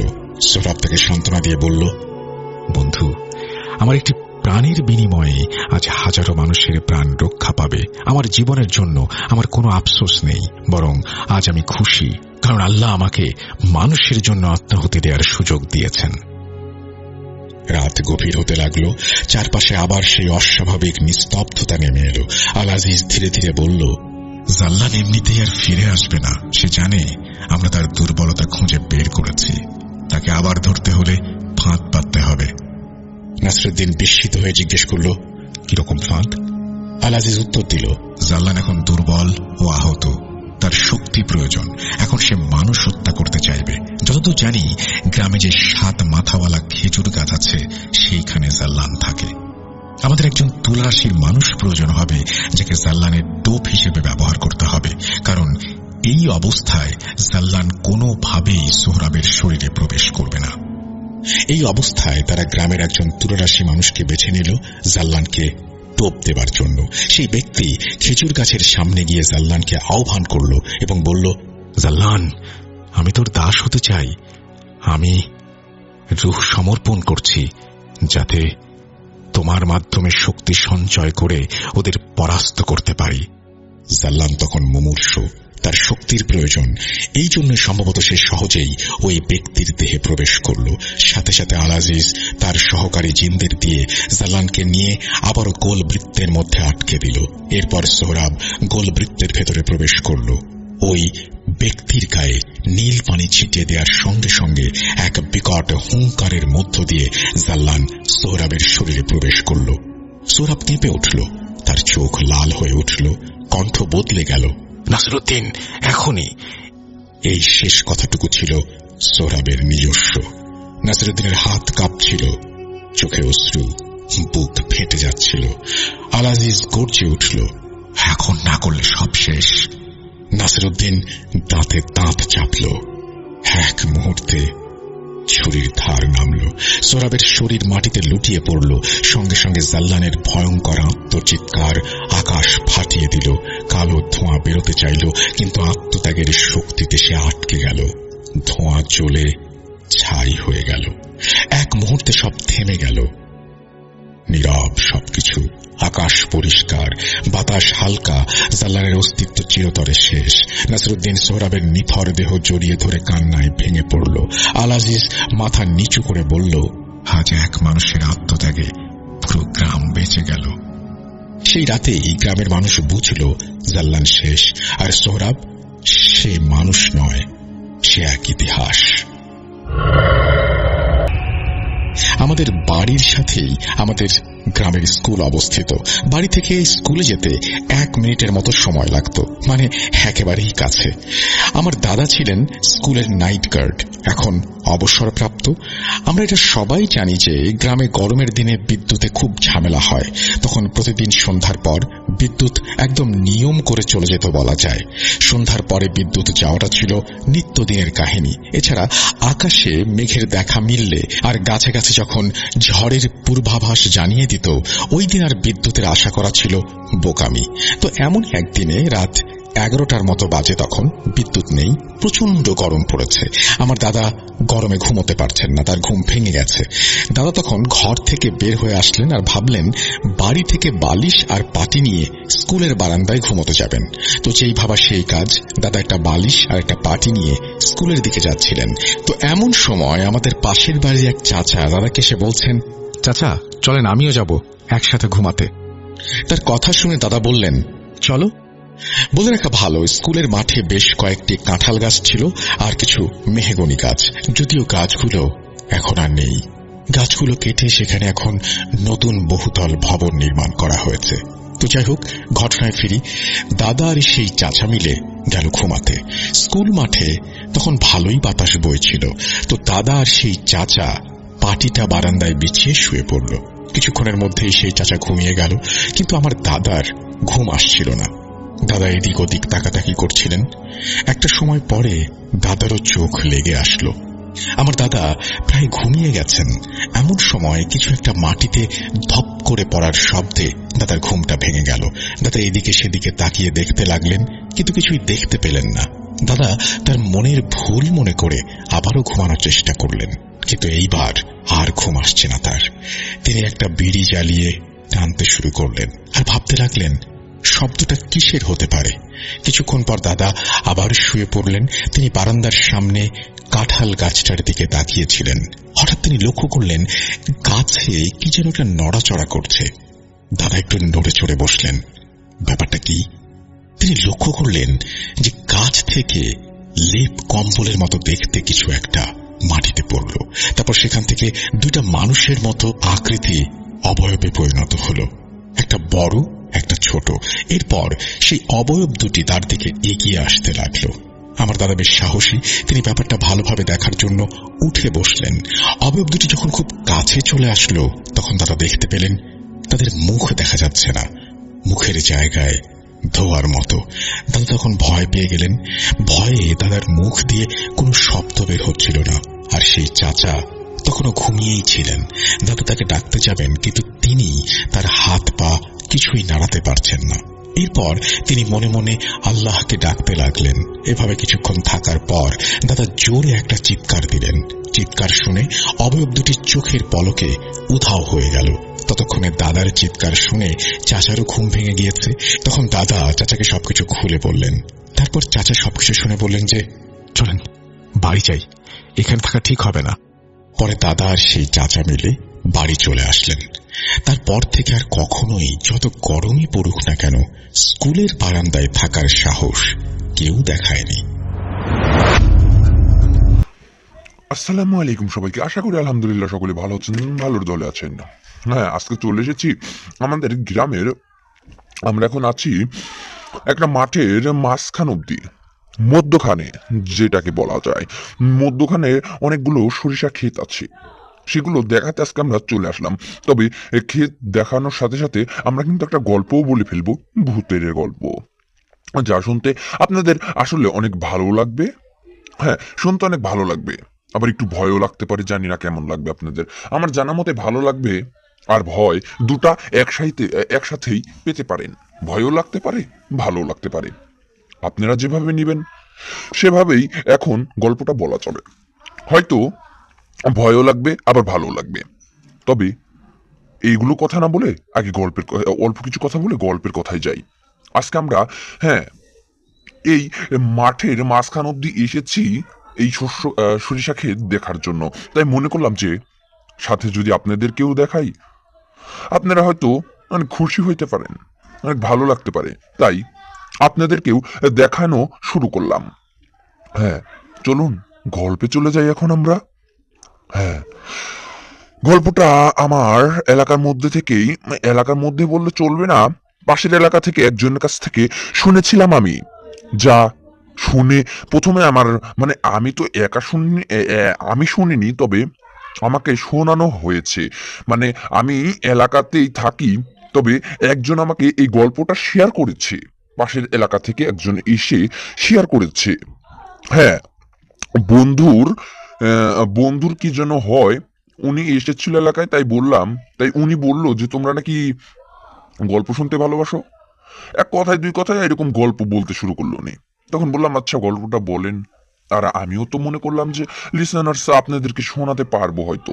হ্যাঁ, তাই আমিও বেশি দেরি করলাম না, তার কাছ থেকে গল্পটা কালেক্ট করা শুরু করলাম, মাথার মধ্যে সেট করতে শুরু করলাম। হ্যাঁ, লোকটার নামটা সে ছদ্মবেশও দিতে মানা করেছে, বলেছে যে নিজে আমার নামটা তো দেবই না, আর দিতে হবে না, কারণ কার না কার নাম দেবো আমরা, তারপর আবার অন্য একটা কথা হয়ে যাবে, মিথ্যে কথা হয়ে যাবে। হ্যাঁ, ছদ্মবেশ নামটাও দিতে মানা করেছে। চলুন আমরা গল্পে চলে যাই। বলে যে আজ থেকে প্রায় 2 থেকে 3 বছর আগে, হ্যাঁ, আমি যাচ্ছিলাম একটা ট্রেনে।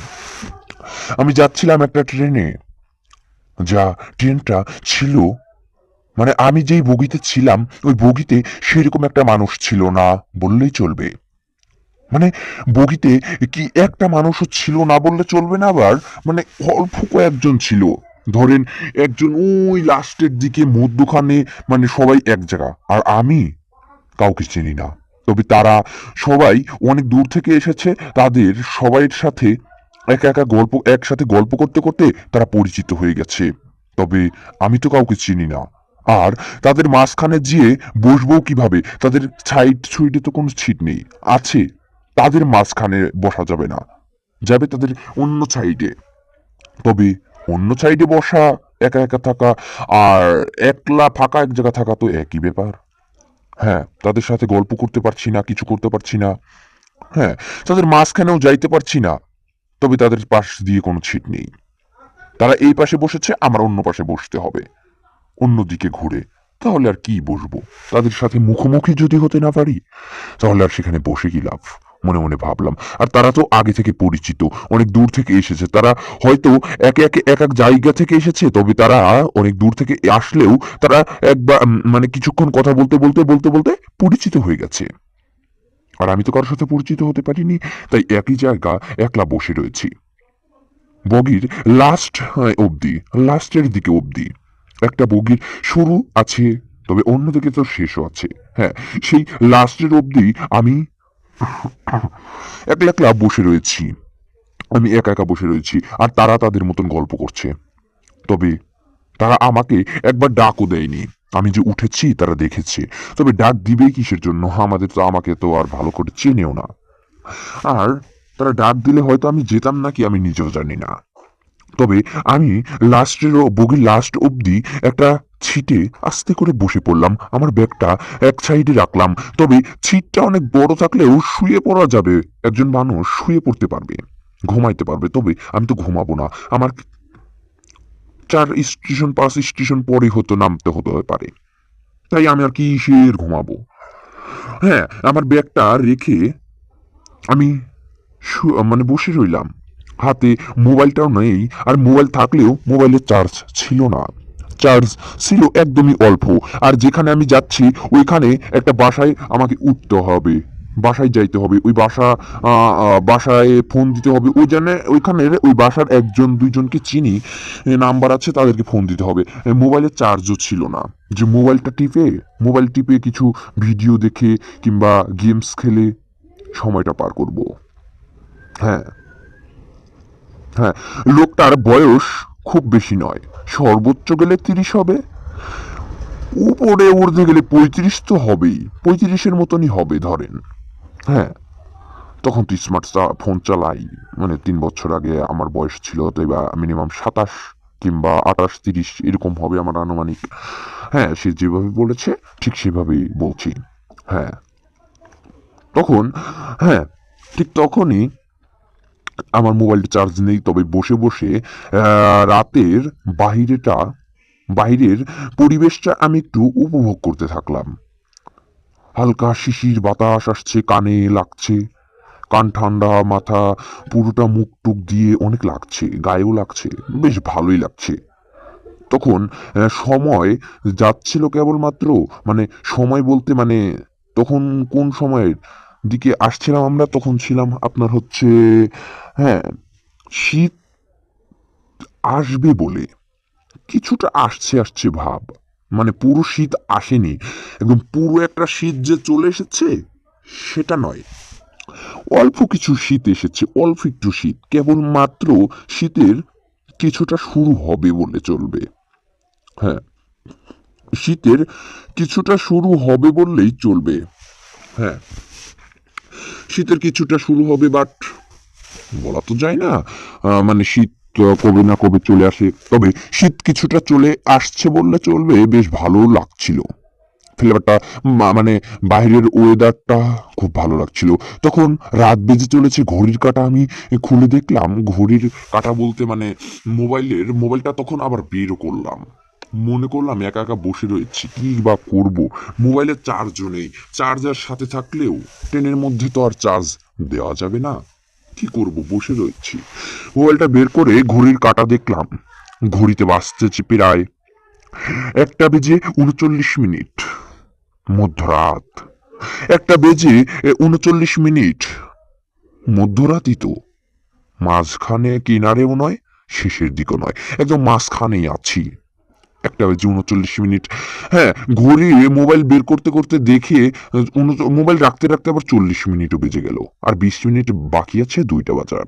অত রাত্রি ট্রেনের মধ্যে একা এক জায়গায় বসে রয়েছি।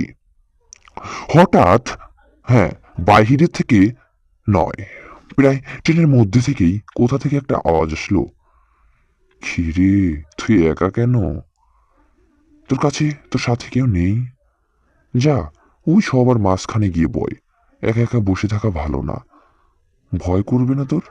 হ্যাঁ, তখন গল্পটা শুনে, কথাগুলো শুনে আমি ভয় পেলাম, আবারও বলতে শুরু করলো, কিরে তুই একা বসে আছিস, যা ওই সবার মাঝখানে গিয়ে বয়, একা বসে থাকতে তোর হয়তো ভালো লাগছে না মনের দিক দিয়ে, আমি সেটা জানি, তবে বসে রয়েছিস আমার দেখে সেটা আমারও ভালো লাগছে না, যা সবার মাঝখানে গিয়ে বয়, বসলে সেখানে ভালো লাগবে। তখন আমি চারপাশটা দেখতে শুরু করলাম যে কথা কি বলে, কি কথা বলে। চারপাশটা দেখতে শুরু করলেও আমি আশপাশে কাউরে পাইলাম না, আর যারা আছে তারাও একদম লাস্টের দিকে। হ্যাঁ, তারা একদম লাস্টের দিকে, তবে তারা তো আর আমার সাথে কথা বলছে না, আর তারা কিভাবে বলবে যে যে একা একা বসে রয়েছিস কেন, সবার মাঝখানে গিয়ে বয়। তারা তো হয়তো বলতে পারে যে আমাদের মাঝখানে আসেন কিংবা আমাদের মাঝে আসেন, তারা এইরকম কথা বলবে, কিন্তু তারা তো আর বলবে না যে কিন্তু তুই একা বসে রয়েছিস কেন, যা সবার মাঝখানে গিয়ে বলে। কথাগুলো শুনে, হ্যাঁ, তার কণ্ঠ এবং কি কথা শুনে আমি পুরোটা মানে একটা স্তব্ধ হয়ে গেলাম, কোনো কথা আমার মুখ দিয়ে আর বের হতে চাচ্ছে না, ভয় লাগছে যে এ কেমন কথা, আমার অনেকটা ভয় লাগা শুরু করলো, যে কেমন কি বুঝতে তো পারছি না, কেমন এটা, কিসের কথা, আর আমি একা একা বসে রয়েছি, সে কোথা থেকে দেখছে, আমাকে কি ফলো করছে। হ্যাঁ, আর আমার মনের কথা কিভাবে জানলো সে, যে আমি একা একা বসে থাকতে ভালো লাগছে না, মানে ভালো লাগছে না আমার, সে কিভাবে বুঝলো, মানে তার ওই কণ্ঠের সুরটা শুনে আমি আসলেই অনেকটা অবাক করা কাণ্ড, অবাক হয়ে গেলাম। আচ্ছা, যাই হোক, মাথার চিন্তা এগুলো থেকে ছেড়ে দিলাম, বাহিরের ওয়েদারটা আমি আবারও উপভোগ করতে শুরু করলাম। একটা চাঁদ উঠেছে, চাঁদের আলোতে বাহিরটা পুরোটা একদম ঝলসানো, একদম আলোকিত হয়ে রয়েছে, যেটাকে এক কথায় বলতে গেলে জ্যোৎস্নাকিত রাত বলা যায়। জ্যোৎস্নাকিত রাত, জ্যোৎস্নাকিত রাতে কিন্তু জ্যোৎস্না রাত বাহিরটা, হ্যাঁ, বাহিরটা জ্যোৎস্নার রাত, এক একটা স্টেশন প্রায় মানে অনেক দূরে, প্রায় প্রায় ট্রেনে যাইতেই প্রায় আধা ঘন্টারও বেশি লেগে যায় একটা স্টেশন পাড়ি দিতে। আধা ঘন্টা, কতকটা স্টেশন আবার 1 ঘন্টাও, এত দূরে দূরে একটা স্টেশন। তাহলে আমাকে আমার যাইতে প্রায় ফজরের আজানই দিয়ে দেয় নাকি সন্দেহ। আর ট্রেনটাও চলছে প্রায় আপনার হচ্ছে মানে চলছে অনেক জোরে না, আবার অনেক আস্তেও না, মিডিয়াম গতিতে চলছে। হঠাৎ কি যেন জোরে একটা বাড়ি দিল পুরো ট্রেনে।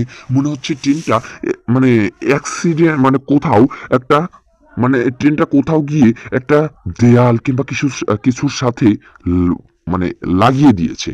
লাগিয়ে দিলে যেমন একটা পিছনে একটা বাড়ি লাগে, সেরকম ট্রেনে বাড়ি লেগে গেছে।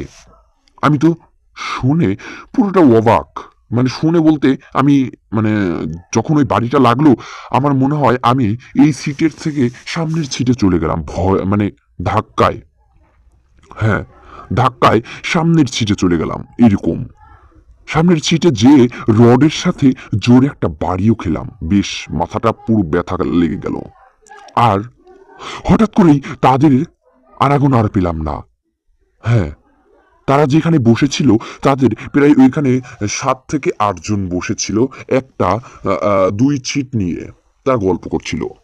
হ্যাঁ, তাদের আর আনাগোনা ওই বাড়িটা লাগার পরে আমি তাদেরকে আর কাউকে দেখতে পেলাম না। হ্যাঁ, আর তাদের গল্পগুলো কথাগুলো চুপ হয়ে গেছে। বুঝতে পারছি না এটা আবার কি হয়েছে, বুঝতে তো পারলামই না।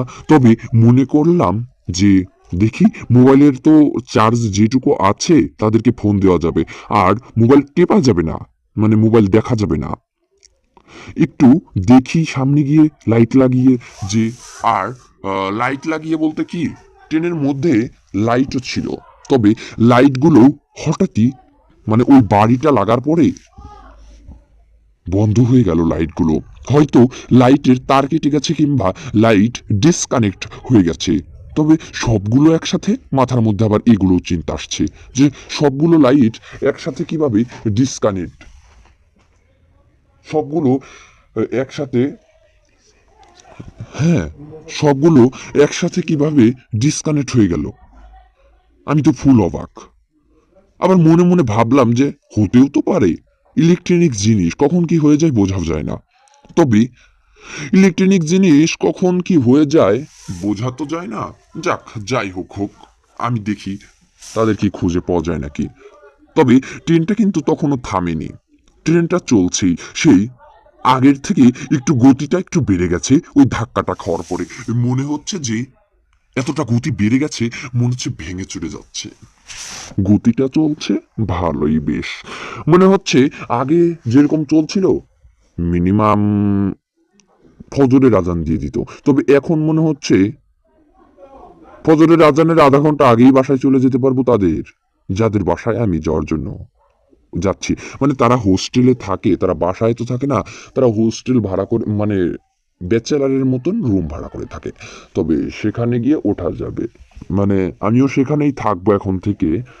বাড়ি থেকে বলেও এসেছি, এবং কি ওইখানে থেকে কিছু কাজ পড়াশোনা করব। ব্যাচেলার তো পড়াশোনাই করে, ব্যাচেলাররা আপনারা সবাই জানেন ব্যাচেলাররা পড়াশোনা করে বেশিরভাগই। হ্যাঁ, আমি সেখানে পড়াশোনা করার জন্যই যাচ্ছি। হ্যাঁ, পড়াশোনার পাশাপাশি হয়তো কাজও করতে পারি, আবার ঠিক নেই, কাজ ছেড়ে পড়াশোনা ছেড়ে আবার কাজও করতে পারি। কোনটা করব, আমি হয়তো কাজই করব, আমার যা মনে হচ্ছিল। আমি হয়তো পড়াশোনা সেখানে ভালো মতন করতে পারবো না, করবো না, কাজই করব। হ্যাঁ, ওইখানে যেয়ে কিছু বই কিনতে হবে, আবার নাও কিনতে পারি। ডিসিশনটা ওইখানে গিয়ে সবার সাথেই নিলে হবে। তারপরে আমি লাইট জ্বালিয়ে আবারও তাদের কাছে যাওয়ার জন্য প্রস্তুতি নিলাম। লাস্ট ট্রেনের বগির লাস্টের অবধি থেকে সামনের দিকে যাওয়া শুরু করলাম। গিয়ে তাদের ওইখানে কাউকে পেলাম না, আছে শুধু 2টা ব্যাগ, কাউকে দেখতে পাচ্ছি না। হ্যাঁ, ব্যাগ রেখে কি সবাই একসাথে চলে গেল? আবার মনে মনে ভাবলাম যে ওয়াশরুমে গেল নাকি। আর সবাই একসাথে তো যাবে না, একজন একজন করে না হয় যাবে। হ্যাঁ, ওয়াশরুমটা তো আমার ওই সাইডে, আমি যে জায়গা বসেছিলাম তার ওই পাশে, তার পেছন সাইডে। তবে ওয়াশরুমটা তো সামনের দিকে নয়, আমি যে জায়গা বসে রয়েছি তার পেছনে, তার পেছনে কিছুটা হেঁটে গেলে পেছনে। বগিগুলোও অনেক বড় বড়, তবে ওয়াশরুম দুইটা। তবে আমার ওই সাইডে না গিয়ে তারা কোথায় গেল? আর এক বগি থেকে তো অন্য বগিতে যাওয়ার কোনো সিস্টেম নেই, মানে ওই জায়গা ছিল না। অন্য কোনো ট্রেনে থাকলেও থাকতে পারে, তবে আমি যে ট্রেনে ছিলাম ওই ট্রেনে ছিল না।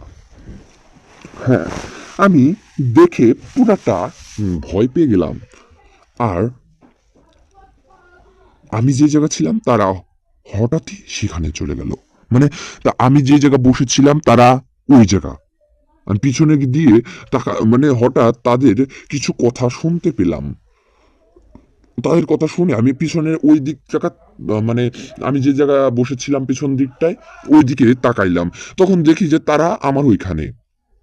হ্যাঁ, আমি তো দেখে ভয় পেয়ে গেলাম যে তা আমার ওইখানে তারা কিভাবে, আর তারা, আর আমি তাদের এইখানে তো এসেছি, আমি তো তাদের এখানে এসেছি, মানে আপনাদেরকে বলেছি যে আমি তাদের এখানে টস, মানে টস বলতে মোবাইলের লাইট জ্বালিয়ে এসেছি।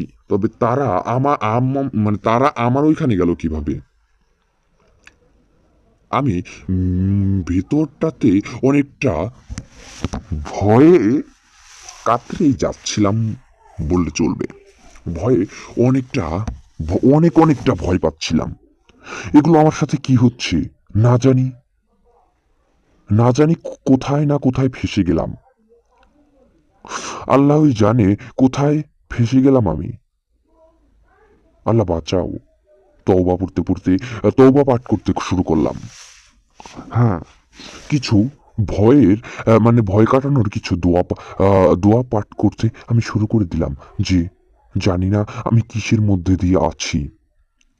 ভয় কাটানোর কিছু তওবা পাঠ, ছোরা পাঠ করতে শুরু করলাম। হ্যাঁ, ছোরা পাঠ করতে করতে আমি মনে হচ্ছে যে এক পর্যায়ে একটু সাহস জুগিয়ে আসতে পারছি। গলাটা শুকিয়ে যাচ্ছে। আমার ব্যাগের মধ্যে আমার বোতলটাও আছে পানি খাওয়ার। তবে মনে করলাম যে এখন কি যে পানিটা খেয়ে আসবো, তারা এখানে না থাকুক। তখন আমি চলে গেলাম, আমি আমার পানি খেতে চলে গেলাম বলতে আমার ব্যাগের কাছে। তখন তারা ওইখানে বসে রয়েছে।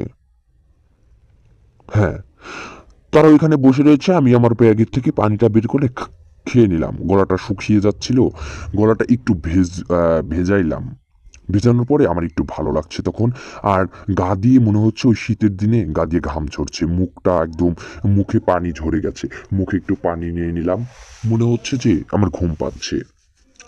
তখন তখন আমি আবারও ওইখানে যেতে শুরু করলাম। আমার ব্যাগের কাছে যেয়ে বসলাম। তারা আমার পাশের সিটে বসা গল্প করছে, আমি শুনতে পাচ্ছি। তবে আমি মাথার মধ্যে একটা একটা জিনিস আটকে গেল আমার, যে মাথার মধ্যে ওই একটা জিনিসই আমার আটকে গেছে, যে আপনারা এরা এখানে আসলো কিভাবে। তখন আমি তাদেরকে বলেই দিলাম, মানে মনের মধ্যে অনেকটা ভয় লাগছিল। তখন আমি তাদেরকে এক পর্যায়ে জিজ্ঞেস করে ফেললাম যে আপনারা না ওই সাইডে ছিলেন, আপনারা এখানে কখন আসলেন? তখন বলে যে এখানে আসা কি দোষ? আমি বললাম না না, আমি ওইগুলো কিছু বলছি না। মানে আমি এখানে যখন বসেছিলাম আপনারা ছিলেন ওই পাশে, আর আমি, আপনারা ওই পাশে ছিলেন, আর আমি হঠাৎ মানে ওই পাশ থেকে ওই পাশে আপনাদের দেখলাম না, ওইখানে গেলাম, এখন দেখি আপনারা এই পাশে, তাই আর কি বলছিলাম। কিছু মনে করবেন না, আমি এমনি আর কি বলছিলাম। বলে যে আমরা আপনার সামনে দিয়েই এসেছি, আপনি দেখতে পাননি, আপনি যখন ওইখানে যাচ্ছিলেন মোবাইল জ্বালিয়ে, তখনই আমরা এসেছি। হ্যাঁ, তখনই আমরা এসেছি। আমার মনের মধ্যে ভয় লাগছিল যে তারা কি, তবে তাদের একটা দিয়ে দেই, মানে তাদের একটা পরিচয় কি জানেন? তারা সকলে এক কালারের জিনিস পড়েছিল, যা বলতে গেলে সাদা। তাদের মুখগুলো তাদের ওড়না দিয়ে ঢাকা ছিল। তারা ওইখানে সকলে মহিলা ছিল, একজন পুরুষ ছিল না। আপনারা বলতে পারেন যে একজন পুরুষ, আপনি একাই ওখানে? হ্যাঁ, আমি পুরুষ মানুষের মধ্যে আমি একা, তবে তারা সবাই মহিলা। এক জায়গায় বসে রয়েছে, ঘোমটা দিয়ে তাদের কাপড়ের দিয়ে সাদা কাপড়ের ওই দিয়ে তারা মুখটা ঢেকে রেখেছে। একজন শুধু মাথাটা উঁচু করলো, তবে তাদের মুখটা দেখা যাচ্ছে না। একজন শুধু মাথাটা উঁচু করে বলছে যে হ্যাঁ, মানে আমার সাথে একজনই কথা বলতে শুরু করলো যে আমরা কি এখানে এসে অপরাধ করেছি কিংবা এরকম। তখন আমি বললাম না না, অপরাধ কেন করবেন, আমি বুঝতে মানে এরকম কিছু মানে আগেই বলে দিয়েছি। তখন বলে যে আপনি যখন লাইট নিয়ে ওই পাশে যাচ্ছিলেন তখনই আমরা এসেছি। আমি মনে করলাম যে তারা কোনো প্রেতাত্মা তো নয়। তখন মাথার মধ্যে এইটা চলে আসলো হঠাৎই যে তারা কি কোনো প্রেতাত্মা নাকি আবার, যে লাইটের মাঝে আমি দেখতে পেলাম না, তবে তারা এই পাশে চলে আসলো। পুরোটাই মানে একটা আমার মনের মধ্যে আমি যে কিসের মধ্যে ছিলাম ভাই, আমি যে কিসের মধ্যে ছিলাম আমি নিজেও বুঝতে পারছিলাম না। হ্যাঁ, কিসের মাঝখান দিয়ে ছিলাম আমি নিজেও জানি না। ভেতরটা কেঁপে উঠছিল যখন এগুলো ভাবছিলাম। মনে পড়লেই ভেতরটা কেঁপে একদম ভেঙে চুরে যাচ্ছিল। ভেতরটা ভেঙে চুরে যাচ্ছিল এই কথাগুলো মনে পড়ায় ভেঙে চলে যাচ্ছিল। জানি না এগুলো কেন আমার সাথে হচ্ছে, আমি কি দোষ করেছি রে বাবা, আমি এগুলোর মুখোমুখি কেন হলাম, আমি কি বা দোষ করেছি, মানে এইরকমই একটা ভয় আমার মধ্যে কাজ করছিল আর কি। আপনারা হয়তো বলতে পারেন যে এগুলো আবার কি। হ্যাঁ, যা বলছিলাম তাই সত্য। হ্যাঁ, যা বলছিলাম ঠিক তাই সত্য। সে যেভাবে আমার সামনে বলেছে আমি ঠিক সেভাবেই আপনাদের সামনে কথাগুলো তুলে ধরেছি এবং কি বলছি। বলার মধ্যে কোনো ভুল ত্রুটি থাকলে আমাকে ক্ষমার দৃষ্টিতে দেখবেন, কারণ ভুল করা আপনারা ভুলটা যদি ক্ষমার দৃষ্টিতে না দেখেন তাহলে আমি হয়তো ভুলের ফান্দে পড়ে যাব। আপনারা আমাকে ক্ষমা করে দিবেন যদি বলার মধ্যে কোনো ভুল ত্রুটি থাকে। তবে আমি কথাগুলো ভাবতেই একদম ভয় পেয়ে যাচ্ছিলাম।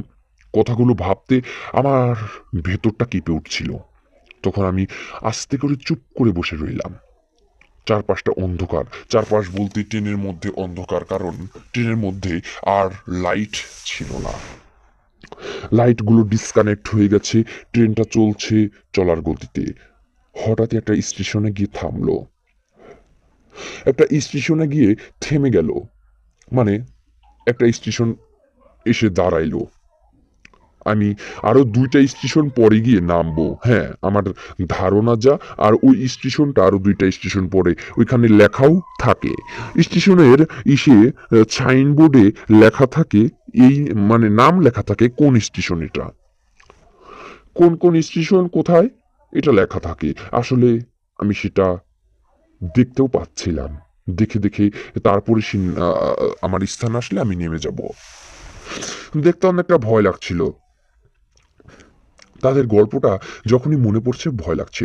তবে ওই স্টেশনে এসে হঠাৎই তাদের মাঝখানে আর একজন উঠে গেল। হ্যাঁ, মনে হচ্ছে তাদের সেই কবেকার পুরনো চেনা। উঠেই তাদের মাঝখানে এসে বসলো, বলে যে সরো আমাকে বসতে দাও, তোমাদের মাঝে বসবো।